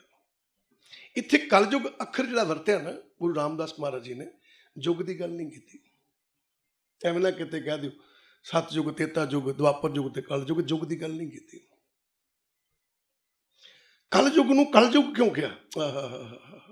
ਕਿਆ ਨਾਮ ਹੈ ਕਲਯੁਗ ਨੂੰ? ਕਲਯੁਗ ਕਿਉਂ ਕਿਹਾ? ਗੁਰੂ ਨੂੰ ਪਿਆਰੀ ਸਤ ਸੰਗਤ ਜੀਓ, ਇਹਨੂੰ ਕਲਯੁਗ ਤਾਂ ਕਿਹਾ ਕਿ ਐਡੀ ਗੱਲ ਨਹੀਂ ਹੈਗੀ ਕਿ ਬਾਕੀ ਯੁੱਗਾਂ ਦੇ ਵਿੱਚ ਸਾਧਨ ਨਹੀਂ ਸੀ ਹੈਗੇ। ਬਾਕੀ ਯੁੱਗਾਂ ਦੇ ਵਿੱਚ ਸਾਧਨ ਨਹੀਂ ਸੀ ਹੈਗੇ, ਸਾਧਨ ਬੜੇ ਸੀ ਉਹਨਾਂ ਯੁੱਗਾਂ ਦੇ ਵਿੱਚ ਵੀ, ਪਰ ਧਿਆਨ ਦੇਣਾ ਉਹਨਾਂ ਯੁੱਗਾਂ ਦੇ ਵਿੱਚ ਇਹਨਾਂ ਸਾਧਨਾਂ ਦਾ ਇੰਨਾ ਘੋਰ ਹਨੇਰਾ ਨਹੀਂ ਸੀ ਕਿ ਦੁਨੀਆ ਸਾਧਨਾ ਮਗਰੀ ਭੱਜੀ ਫਿਰਦੀ ਹੈ, ਇੰਨਾ ਨਹੀਂ ਸੀ ਭੱਜਦੀ। ਪਰ ਕਲਯੁੱਗ ਦਾ ਨਾਂ ਕਲਯੁੱਗ ਤਾਂ ਰੱਖਿਆ, ਘੋਰ ਹਨੇਰਾ ਹੈ ਕਲਯੁੱਗ ਦੇ ਅੰਦਰ, ਦੁਨੀਆ ਸਾਧਨਾ ਮਗਰੀ ਭੱਜੀ ਫਿਰਦੀ ਹੈ, ਗੁਰੂ ਮਗਰ ਤੇ ਭੱਜਦੀ ਹੀ ਨਹੀਂ ਹੈ। ਇਸ ਕਰਕੇ ਇਹਨੂੰ ਕਲਯੁੱਗ ਕਿਹਾ ਗਿਆ। ਕਲਯੁੱਗ ਕਹਿੰਦੇ ਹਨੇਰੇ ਨੂੰ, ਘਰ ਦੇ ਕਲੇ ਕਲੇਸ਼ ਨੂੰ ਕਲਯੁੱਗ ਕਹਿੰਦੇ ਆ। ਘਰ 'ਚ ਕਲੇ ਕਲੇਸ਼ ਕਦੋਂ ਪੈਂਦੀ ਹੈ? ਪਿਓ ਪੁੱਤ ਦੀ ਕਦੋਂ ਵਿਗੜਦੀ ਹੈ? ਇੱਕ ਪਿਓ ਪੁੱਤ ਦੇ ਪਿਓ ਦੇ ਕੋਲ ਹੈ ਹੀ ਕੁਛ ਨਹੀਂ, ਹੈ ਹੀ ਕੁਛ ਨਹੀਂ। ਇੱਕ ਮੁੰਡੇ ਆਓ ਤੇ ਦੋ ਮੁੰਡੇ ਹੋਣ, ਬੱਚਿਆਂ ਨੂੰ ਪਤਾ ਬਾਪੂ ਕੋਲ ਹੈ ਹੀ ਕੁਛ ਨਹੀਂ, ਜੋ ਅਸੀਂ ਕਮਾ ਲਓ ਉਹੀ ਖਾਣਾ। ਪਰ ਜੇ ਬਾਪੂ ਕੋਲ 10-20 ਕਿੱਲੇ ਪੈਲੀ ਹੈਗੀ ਹੈ ਤੇ ਕਲੇ ਕਲੇਸ਼ ਪੈਣੀ ਹੈ। ਕਲੇ ਕਲੇਸ਼ ਕਾਹਦੀ ਹੈ? ਕਿਸੇ ਸਾਧਨ ਦੀ, ਕਿਸੇ ਦਾਤ ਦੀ। ਤੇ ਗੁਰੂ ਸਾਹਿਬ ਕਹਿੰਦੇ ਕਹਿਣ ਲੱਗੇ, ਕਹਿੰਦੇ ਹਰ ਹਰ ਨਾਮ ਬੋਧ ਹੈ ਕਲਯੁਗ। ਕਹਿੰਦੇ ਜਿਹੜਾ ਕਲਯੁਗ ਦਾ ਸਾਡੇ ਅੰਦਰ ਹਨੇਰਾ ਹੈ, ਜਿਹੜਾ ਕਲਯੁਗ ਦਾ ਸਾਡੇ ਅੰਦਰ ਅੱਜ ਬੜਾ ਜ਼ੋਰ ਹੈ, ਘਰ ਦੀ ਕਲੇ ਕਲੇਸ਼ ਦਾ ਬੜਾ ਜ਼ੋਰ ਹੈ ਸਾਡੇ ਅੰਦਰ। ਕਹਿੰਦੇ ਇਸ ਹਨੇਰੇ ਵਿੱਚੋਂ, ਇਸ ਅਗਿਆਨਤਾ ਦੇ ਹਨੇਰੇ ਵਿੱਚੋਂ ਬਾਹਰ ਨਿਕਲਣ ਲਈ ਜਿਹੜਾ ਪਰਮਾਤਮਾ ਦਾ ਨਾਮ ਹੈ, ਇੱਕ ਇਹੀ ਜਹਾਜ਼ ਹੈ, ਹੋਰ ਕੋਈ ਤਾਕਤ ਨਹੀਂ ਹੈ। ਲੱਗਿਆ ਪਤਾ ਕਲਯੁਗ ਕਿਉਂ ਕਹਿੰਦੇ? ਇਹ ਕਲਯੁਗ ਦਾ ਸਮਾਂ ਹੈ ਵੀ ਇੱਥੇ ਸਾਧਨ ਜ਼ਿਆਦਾ ਨੇ ਔਰ ਦੁਨੀਆ ਦਾ ਧਿਆਨ ਸਾਧਨਾ ਵੱਲ ਹੀ ਹੈ, ਪਰਮਾਤਮਾ ਵਾਲੇ ਪਾਸੇ ਧਿਆਨ ਨਹੀਂ। ਇਹ ਕਲਯੁਗ ਆ। ਬੱਚੇ ਨੇ ਕਿਤੇ ਕਹਿਤਾ ਪਾਪਾ ਮੈਨੂੰ ਫਲਾਣੀ ਚੀਜ਼ ਚਾਹੀਦੀ ਹੈ, ਤੇ ਪੁਰਾਣਾ ਬਜ਼ੁਰਗ ਜਿਹੜੇ ਘਰ 'ਚ ਦਾਦੇ ਬੈਠੇ ਹੁੰਦੇ ਨਾ, ਉਹਨਾਂ ਦੇ ਮੂੰਹ 'ਚੋਂ ਨਿਕਲਦਾ ਕਰੀਏ ਕੀ, ਸਾਡੇ ਦੇ ਘਰ ਹੀ ਕਲਯੁਗ ਛਾਇਆ। ਦੇਖੋ ਘਰ ਹੀ ਕਲਯੁਗ ਛਾਇਆ। ਕਿਹੜੀ ਗੱਲੋਂ? ਲੜ ਪਏ ਪਿਓ ਪੁੱਤ, ਕਲਯੁਗ ਛਾਇਆ। ਗੁਰੂ ਜੀ ਕਹਿਣ ਲੱਗੇ ਪਰਮਾਤਮਾ ਦਾ ਨਾਮ ਹੈ ਨਾ, ਇਸ ਕਲਯੁਗ ਹਨੇਰੇ ਵਿੱਚੋਂ, ਇਸ ਕਲੇਸ਼ ਵਿੱਚੋਂ ਬਾਹਰ ਕੱਢਣ ਲਈ ਇੱਕ ਕੇਵਲ ਤਾਂ ਕੇਵਲ ਜਹਾਜ਼ ਨਾਮ ਹੈ, ਹੋਰ ਕੁਛ ਨਹੀਂ। ਫਿਰ ਕੀ ਕਹਿਣ ਲੱਗੇ? ਕਹਿੰਦੇ ਖੇਵਟ ਗੁਰ ਸ਼ਬਦ ਤਰਹੋ। ਹੁਣ ਖੇਵਟ ਕਿਹਨੂੰ ਕਹਿੰਦੇ? ਖੇਵਟ ਕਹਿੰਦੇ ਨੇ ਚਲਾਉਣ ਵਾਲੇ ਨੂੰ, ਸਿੱਖਿਆ ਦੇਣ ਵਾਲੇ ਨੂੰ। ਗੁਰ ਸ਼ਬਦ ਤਰਹੋ, ਗੁਰੂ ਜੀ ਸਮਝਾਉਣ ਲੱਗੇ ਤੇ ਜੱਗ ਵਾਲਿਓ ਧਿਆਨ ਨਾਲ ਸੁਣ ਲਓ। ਕਹਿੰਦਾ ਨਾਮ ਜਹਾਜ਼ ਆ ਇਸ ਕਲੇ ਕਲੇਸ਼ ਦੇ ਘਰ ਚੋਂ ਨਿਕਲਣ ਲਈ, ਪਰ ਵਿਚਾਰ ਕਰਨਾ ਇਹ ਜਿਹੜਾ ਜਹਾਜ਼ ਆ, ਕਹਿੰਦੇ ਇਸ ਜਹਾਜ਼ ਨੂੰ ਚਲਾਉਣ ਦੀ ਤਾਕਤ ਗੁਰੂ ਕੋਲ ਆ, ਕਿਸੇ ਕੋਲ ਨਹੀਂ। ਬਿਨ ਸਤਿਗੁਰ ਸੇਵੈ ਬਹੁਤਾ ਦੁੱਖ ਲੱਗਾ। ਕਹਿੰਦਾ ਜਿਹੜਾ ਗੁਰੂ ਤੋਂ ਬਗੈਰ, ਗੁਰੂ ਦੀ ਸਿੱਖਿਆ ਤੋਂ ਬਗੈਰ, ਗੁਰਮਤ ਲੈਣ ਤੋਂ ਬਗੈਰ ਜਿੰਨੀਆਂ ਮਰਜ਼ੀ ਛਾਲਾਂ ਤੇ ਪਾਢੀਆਂ ਮਾਰਦਾ ਹੈ, ਉਹ ਦਰਗਾਹ ਤੱਕ ਨਹੀਂ ਪਹੁੰਚਦਾ, ਰਾਹ 'ਚ ਫਸ ਜਾਂਦਾ ਹੈ। ਕਿਉਂਕਿ ਜਹਾਜ਼ ਜਿਹੜਾ ਬਿਨਾਂ ਪਾਇਲਟ ਤੋਂ ਨਹੀਂ ਚੱਲਦਾ, ਤੇ ਨਾਮ ਸਿਮਰਨ ਦੀ ਯੁਕਤੀ ਉਸ ਪਰਮਾਤਮਾ ਦੀ ਪ੍ਰਾਪਤੀ ਗੁਰੂ ਚਰਨਾਂ 'ਚ ਲੱਗਣ ਤੋਂ ਬਗੈਰ ਨਹੀਂ ਜਿਉਂਦੀ, ਜਿੱਥੇ ਮਰਜ਼ੀ ਪਾ। ਇਹ ਕੇਵਲ ਤਾਂ ਕੇਵਲ ਸਾਨੂੰ ਧੰਨ ਧੰਨ ਸਾਹਿਬ ਸ੍ਰੀ ਗੁਰੂ ਗ੍ਰੰਥ ਸਾਹਿਬ ਜੀ ਨੇ ਤਾਰਨਾ ਆ। ਇੱਥੇ ਲਿਖਿਆ ਹੈ ਖੇਵਟ ਗੁਰ ਸ਼ਬਦ ਤਰਹੋ। ਕਹਿੰਦੇ ਗੁਰ ਸ਼ਬਦ ਦੇ ਨਾਲ ਜੁੜ ਕੇ ਇਹ ਪਾਇਲਟ ਆ। ਇਹਦੇ ਵਿੱਚ ਸਭ ਕੁਝ ਲਿਖਿਆ ਹੈ ਕਿ ਤੁਸੀਂ ਜਹਾਜ਼ ਤੇ ਸਵਾਰ ਕਿਵੇਂ ਹੋਣਾ, ਜਹਾਜ਼ ਦੇ ਵਿੱਚ ਸਮਾਨ ਕਿੰਨਾ ਕੁ ਜਾ ਸਕਦਾ ਹੈ, ਔਰ ਜਹਾਜ਼ ਕਿਹੜੀ ਡਾਇਰੈਕਸ਼ਨ ਜਾਣਾ ਉਹ ਇਹਨੂੰ ਪਤਾ ਹੈ। ਕਹਿਣ ਲੱਗੇ ਫਿਰ ਜੇ ਤਰਨਾ ਭਵ ਸਾਗਰ ਦੇ ਵਿੱਚੋਂ ਤੇ ਗੁਰੂ ਗ੍ਰੰਥ ਸਾਹਿਬ ਦਾ ਪੱਲਾ ਫੜ ਲਓ, ਗੁਰੂ ਦੇ ਲੜ ਲੱਗ ਜਾਓ, ਗੁਰੂ ਦੇ ਲੜ ਲੱਗਣਾ ਬਹੁਤ ਜ਼ਰੂਰੀ ਹੈ। ਹੁਣ ਗੁਰੂ ਸਾਹਿਬਾਨ ਕੀ ਕਹਿਣ ਲੱਗੇ? ਕਹਿਣ ਲੱਗੇ ਮੇਰੇ ਮਨ ਹਰ ਗੁਣ ਉੱਚ ਰਹੋ। ਮੇਰੇ ਮਨ, ਹੁਣ ਇੱਥੇ ਕਿਹਾ ਮੇਰੇ ਮਨ। ਹੁਣ ਤੁਸੀਂ ਵੇਖੋ, ਪਹਿਲਾਂ ਮਨ ਅੱਖਰ ਨਹੀਂ ਵਰਤਿਆ ਗੁਰੂ ਜੀ ਨੇ, ਉੱਥੇ ਲਿਖਿਆ ਆਵੋ ਸੰਤ ਮਿਲੋ ਮੇਰੇ ਭਾਈ। ਠੀਕ ਹੈ, ਹੁਣ ਇੱਥੇ ਮਨ ਅੱਖਰ ਕਿਉਂ ਵਰਤਿਆ? ਕਿ ਜਿੰਨਾ ਚਿਰ ਕੋਈ ਚੀਜ਼ ਖਿੰਡੀ ਹੋਵੇ, ਇੱਕ ਰੂਪ ਚ ਨਾ ਆਵੇ, ਉਹ ਇੱਕ ਨਾਂ ਨਹੀਂ ਲਿਆ ਜਾ ਸਕਦਾ। ਉਹਦਾ ਨਾਂ ਲੈਣਾ ਔਖਾ ਹੋ ਜਾਂਦਾ। ਕਿੱਦਾਂ? ਹੁਣ ਆਪਾਂ ਗੱਡੀ ਕਹਿੰਦੇ, ਗੱਡੀ ਕਹਿੰਦੇ ਨਾ ਇੰਜਨ ਹੈਗਾ ਵਿੱਚ, ਨਾ ਟਾਇਰ ਹੈਗੇ, ਤੇ ਕੋਈ ਕਵੇ ਕੀ ਹੈ? ਕਹਿੰਦਾ ਗੱਡੀ। ਕਹਿੰਦਾ ਰਹਿਣ ਦੇ ਭਰਾਵਾ, ਨਾ ਟਾਇਰ ਆ, ਨਾ ਚ ਇੰਜਣ ਆ, ਨਾ ਨੂੰ ਖਿੜਕੀਆਂ ਲੱਗੀਆਂ, ਨਾ ਸੀਟਾਂ ਹੈਗੀਆਂ ਅੰਦਰ, ਤੂੰ ਕਹਿੰਦਾ ਗੱਡੀ ਹੈ। ਤੇ ਖਟਾਰਾ ਉਹ ਦੇ ਗੱਡੀ ਖੜੀ, ਉਹਦੇ ਵਿੱਚ ਟਾਇਰ ਵੀ ਲੱਗੇ ਨੇ, ਸੀਟਾਂ ਵੀ ਲੱਗੀਆਂ, ਇੰਜਣ ਲੱਗਾ, ਸਟੀਅਰਿੰਗ ਲੱਗਾ, ਸਟਾਰਟ ਹੁੰਦੀ ਹੈ, ਜਾਂਦੀ ਹੈ, ਇੱਕ ਚੀਜ਼ ਵੱਜ ਗਈ ਹੈ, ਗੱਡੀ ਹੈ। ਗੁਰੂ ਸਾਹਿਬਾਨ ਮਨ ਕਹਿੰਦੇ ਭਾਈ ਮਨ ਹੁਣ ਬਣਿਆ ਜਦੋਂ ਸਾਰੀ ਇਹਦੀ ਮਨ ਬਿਰਤੀ ਮੰਨਣ ਸ਼ਕਤੀ ਇਕੱਠੀ ਹੋ ਗਈ ਹੈ ਨਾ, ਕਹਿੰਦੇ ਫਿਰ ਮੈਂ ਇਹਨੂੰ ਗੱਡੀ ਤੇ ਇਹਦਾ ਮਨ ਦਾ ਰੂਪ ਦੇ ਕੇ ਇਹਨੂੰ ਕਿਹਾ ਮੇਰੇ ਮਨ ਹਰ ਗੁਣ ਹਰ ਉੱਚ ਰੋ। ਕਹਿੰਦਾ ਹੁਣ ਤੂੰ ਇਕੱਠਾ ਹੋ ਗਿਆ, ਇੱਕ ਰੂਪ 'ਚ ਆ ਗਿਆ। ਕਹਿੰਦਾ ਹਾਂਜੀ। ਕਹਿੰਦਾ ਫਿਰ ਇੱਦਾਂ ਕਰ, ਬਹਿ ਜਾ ਆਰਾਮ ਨਾਲ, ਗੁਰੂ ਚਰਨਾਂ ਦੇ ਵਿੱਚ ਬਹਿ ਕੇ ਉਸ ਪਰਮਾਤਮਾ ਦੇ ਗੁਣਾਂ ਨੂੰ ਉਚਾਰਨ ਕਰ। ਪਹਿਲਾਂ ਨਹੀਂ ਕਰ ਸਕਦਾ ਸੀ, ਗੱਲ ਸੱਚ ਆ। ਇਹ ਮਨ ਬਿਰਤੀ ਭਟਕਦੀ ਹੋਵੇ, ਕੋਈ ਸਿਮਰਨ ਕਰ ਸਕਦਾ? ਨਹੀਂ ਹੁੰਦਾ। ਉਹਨਾਂ ਨੇ ਉਹ ਕੁਝ ਹੀ ਲਿਖਿਆ, ਸਿਰਫ ਅਸੀਂ ਸਮਝਣ ਦੀ ਕੋਸ਼ਿਸ਼ ਨਹੀਂ ਕੀਤੀ। ਸਾਡੀ ਨਾ ਬਿਰਤੀ ਬਣ ਗਈ ਪੜ ਪੜ ਗੱਡੀ ਨਦੀ। ਅਸੀਂ ਪੰਡਾਂ ਬੜੀਆਂ ਬੰਨ ਲਈਆਂ, ਬੜੀਆਂ ਪੰਡਾਂ ਬੰਨੀਆਂ, ਕਮਾਲ ਹੀ ਕਰ ਛੱਡੀ ਫੜ ਕੇ ਪੰਡਾਂ ਵਾਲੀ ਤੇ। ਪਰ ਜਿਹੜੀ ਗੁਰੂ ਦੀ ਗੱਲ ਮੰਨਣ ਵਾਲੀ ਸੀ ਨਾ, ਮੰਨਣ ਦੀ ਕੋਸ਼ਿਸ਼ ਨਹੀਂ ਕੀਤੀ ਅਸੀਂ। ਜਿੰਨਾ ਚਿਰ ਮੰਨੋਗੇ ਨੇ ਨਾ, ਉਹਨਾਂ ਚਿਰ ਗੱਲ ਨਹੀਂ ਬਣਨੀ। ਸੋ ਵਿਚਾਰ ਕਰਨਾ। ਗੁਰੂ ਗ੍ਰੰਥ ਸਾਹਿਬ ਜੀ ਕਹਿਣ ਲੱਗੇ ਮਸਤਕ ਲਿਖਤ ਲਿਖੇ ਗੁਣ ਗਾਏ। ਮਸਤਕ ਲਿਖਤ ਲਿਖੇ ਗੁਣ ਗਾਏ, ਮਿਲ ਸੰਗਤ ਪਾਰ ਪਰ ਹੋ। ਹੁਣ ਧਿਆਨ ਦੇਣਾ, ਮਸਤਕ ਲਿਖਤ ਲਿਖੇ ਗੁਣ ਗਾਏ। ਕਹਿੰਦੇ ਵੀ ਜੇ ਕਿਸੇ ਦੇ ਮੱਥੇ ਤੇ ਲਿਖਿਆ ਹੋਵੇ ਤੇ ਤਾਂ ਹੀ ਉਹ ਗੁਣ ਗਾ ਸਕਦਾ ਹੈ। ਜੇ ਕਿਸੇ ਦੇ ਮੱਥੇ ਤੇ ਕਿਸੇ ਦੇ ਭਾਗ ਜਾਗ ਗਏ ਹੋਣ, ਕਿਸੇ ਦੇ ਭਾਗਾਂ 'ਚ ਕੋਈ ਚੀਜ਼ ਲਿਖੀ ਹੋਵੇ, ਤਾਂ ਉਹ ਪਰਮਾਤਮਾ ਦੇ ਗੁਣ ਗਾ ਸਕਦਾ, ਵਰਣਨ ਨਹੀਂ ਕਰ ਸਕਦਾ। ਹੁਣ ਧਿਆਨ ਦੇਣ ਵਾਲੀ ਗੱਲ ਇੱਥੇ, ਜਦੋਂ ਆਪਾਂ ਏਡੀ ਵੱਡੀ ਗੱਲ ਪੜ੍ਹ ਲਈ ਕਿ ਮਸਤਕ ਲਿਖਤ ਲਿਖੇ ਗੁਣ ਗਾਏ, ਵੀ ਜਿਹਦੇ ਮੱਥੇ ਤੇ ਲਿਖਿਆ, ਜਿਹਦੇ ਭਾਗ ਜਾਗੇ, ਉਹ ਗੁਣ ਗਾ ਸਕਦਾ। ਤੇ ਗੁਰੂ ਨੂੰ ਪਿਆਰੀ ਸਤ ਸੰਗਤ ਜੀਓ, ਜੇ ਅਸੀਂ ਮਨੁੱਖਾਂ 'ਚੋਂ ਲੱਭਣ ਲੱਗ ਪਵਾਂਗੇ ਤੇ ਪੰਕਤੀ ਝੂਠੀ ਹੋ ਜਾਊ। ਭਈ ਪ੍ਰਾਪਤ ਮਾਨੁਖ ਦਿਹਰੀਆ ਗੋਬਿੰਦ ਮਿਲਣ ਕੀ। ਇਹ ਤੇਰੀ ਬਰੀਆ ਇੱਥੇ ਕੁਝ ਲਿਖਿਆ ਵੀ ਮਨੁੱਖ ਦੇ ਵਿੱਚੋਂ ਜਿਹਦੇ ਭਾਗ ਜਾਗਦੇ ਉਹਦੀ ਵਾਰੀ ਹੈ। ਇਹ ਸਭ ਦੀ ਵਾਰੀ ਹੈ ਜਿਹਨੂੰ ਮਨੁੱਖ ਦਾ ਜਨਮ ਮਿਲ ਗਿਆ। ਫਿਰ ਧੰਨ ਗੁਰੂ ਗ੍ਰੰਥ ਸਾਹਿਬ ਵਿੱਚ ਲਿਖਿਆ 184 ਜੋਨ ਸੁਭਾਈ ਮਾਨਸ ਕੋ ਰੱਬ ਦੀ ਵਡਿਆਈ। ਦੱਸੋ, ਕਹਿੰਦੇ 84 ਲੱਖ ਜੋਨ ਪਰਮਾਤਮਾ ਨੇ ਪੈਦਾ ਕੀਤੀ ਹੈ, ਔਰ ਇੱਕ ਮਾਨਸ ਜਨਮ ਹੈ ਜਿਹੜਾ ਸ਼੍ਰੋਮਣੀ ਹੈ, ਜਿਹਦੀ ਝੋਲੀ 'ਚ ਵਡਿਆਈ ਪਈ ਹੈ। ਕਿਹੜੀ? ਕਿ ਮਨਾ ਜਦੋਂ ਤੈਨੂੰ ਇਹ ਸਰੀਰ ਮਿਲ ਜਾਵੇ, ਤੂੰ ਪਰਮਾਤਮਾ ਦੇ ਨੇੜੇ ਹੋ ਗਿਆ, ਤੂੰ ਮਿਲਣ ਯੋਗ ਹੋ ਗਿਆ। ਹੁਣ ਆਪਾਂ ਕਿੱਦਾਂ ਕਹੀਏ ਵੀ ਜਿਹਦੇ ਭਾਗਾਂ 'ਚ ਲਿਖਿਆ? ਅਸਲ 'ਚ ਵਿਚਾਰਨ ਵਾਲੀ ਗੱਲ ਸੀ, ਵਿਚਾਰੀ ਨਹੀਂ। ਧੰਨ ਗੁਰੂ ਗ੍ਰੰਥ ਸਾਹਿਬ ਜੀ ਪ੍ਰਕਾਸ਼ ਹੈ। ਧੰਨ ਗੁਰੂ ਗ੍ਰੰਥ ਸਾਹਿਬ ਜੀ ਪ੍ਰਕਾਸ਼ ਹੈ, ਪਰ ਧਿਆਨ ਦੇਣਾ ਇਹ ਆਤਮਿਕ ਪ੍ਰਕਾਸ਼ ਹੈ। ਬਾਹਰ ਸੂਰਜ ਚੜ੍ਹਿਆ ਹੈ, ਉਹ ਵੀ ਪ੍ਰਕਾਸ਼ ਹੈ, ਪਰ ਉਹ ਸਰੀਰਕ ਪ੍ਰਕਾਸ਼ ਹੈ। ਜਦੋਂ ਸੂਰਜ ਚੜ੍ਹਦਾ ਹੈ ਤੇ ਸਾਡੀਆਂ ਅੱਖਾਂ ਨੂੰ ਤਾਕਤ ਮਿਲਦੀ ਹੈ ਤੇ ਅਸੀਂ ਸੰਸਾਰ ਨੂੰ ਵੇਖਣ ਯੋਗ ਹੁੰਦੇ ਹਾਂ, ਸੰਸਾਰ ਦੀ ਕਿਸੇ ਪਈ ਚੀਜ਼ ਨੂੰ ਪਛਾਣਨ ਯੋਗ ਹੋ ਜਾਂਦੇ ਹਾਂ। ਇਹ ਸੂਰਜ ਦੀ ਰੋਸ਼ਨੀ ਦੀ ਤਾਕਤ ਹੈ ਜਦੋਂ ਸੂਰਜ ਚੜ੍ਹਦਾ ਹੈ। ਪਰ ਜਦੋਂ ਸਾਡੇ ਅੰਦਰ ਬ੍ਰਹਮ ਗਿਆਨ ਦਾ ਪ੍ਰਕਾਸ਼ ਹੁੰਦਾ ਹੈ ਤੇ ਸਾਡੀ ਮਨ ਬਿਰਤੀ ਦੇ ਅੰਦਰ ਵੀ ਇੱਕ ਤੀਜੀ ਅੱਖ ਆ, ਉਹਨੂੰ ਤਾਕਤ ਮਿਲਦੀ ਹੈ, ਉਹ ਆਪਣੇ ਆਪ ਨੂੰ ਪਛਾਣਨ ਯੋਗ ਹੋ ਜਾਂਦੀ ਹੈ, ਪਰਮਾਤਮਾ ਨੂੰ ਪਛਾਣਨ ਯੋਗ ਹੋ ਜਾਂਦੀ ਹੈ। ਧਿਆਨ ਦਿਓ, ਸੂਰਜ ਚੜ੍ਹਿਆ ਹੈ, ਸੂਰਜ ਚੜ੍ਹਦਾ ਹੈ। ਜਦੋਂ ਸੂਰਜ ਚੜ੍ਹਦਾ ਹੈ ਤੇ ਆਪਾਂ ਸੂਰਜ ਚੜ੍ਹੇ ਤੇ ਕਦੀ ਵੀ ਕਿਹਾ ਵੀ ਦਿਨ ਚੜ੍ਹ ਗਿਆ, ਸੂਰਜ ਚੜ੍ਹ ਗਿਆ, ਤੇ ਸੂਰਜ ਦੇ ਵਿੱਚ ਨਿਕਲ ਕੇ ਦੇਖਾਂ ਮੈਂ ਕੌਣ ਆ?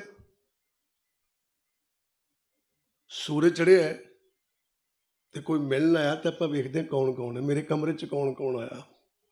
ਮੈਨੂੰ ਕੌਣ ਮਿਲਣ ਆਇਆ, ਸਾਡੇ ਘਰ ਕੌਣ ਆਇਆ। ਅਸੀਂ ਦੂਜੇ ਦੀ ਪਛਾਣ ਕਰਦੇ ਹਾਂ ਸੂਰਜ ਚੜ੍ਹੇ ਦੇ, ਪਰ ਆਪਣੀ ਪਛਾਣ ਨਹੀਂ ਕਰਦੇ। ਪਰ ਬ੍ਰਹਮ ਗਿਆਨ ਦਾ ਪ੍ਰਕਾਸ਼ ਅੰਦਰ ਹੋਵੇ, ਗੁਰੂ ਗ੍ਰੰਥ ਸਾਹਿਬ ਦਾ ਅੰਦਰ ਚਾਨਣ ਹੋਵੇ, ਤਾਂ ਅਸੀਂ ਆਪਣੀ ਪਛਾਣ ਕਰਦੇ, ਅਸੀਂ ਦੂਜੇ ਦੀ ਪਛਾਣ ਨਹੀਂ ਕਰਦੇ। ਸਭ ਸਮਝਿਓ ਗੁਰਬਾਣੀ ਨੂੰ, ਬੜੀ ਡੂੰਘੀ ਹੈ।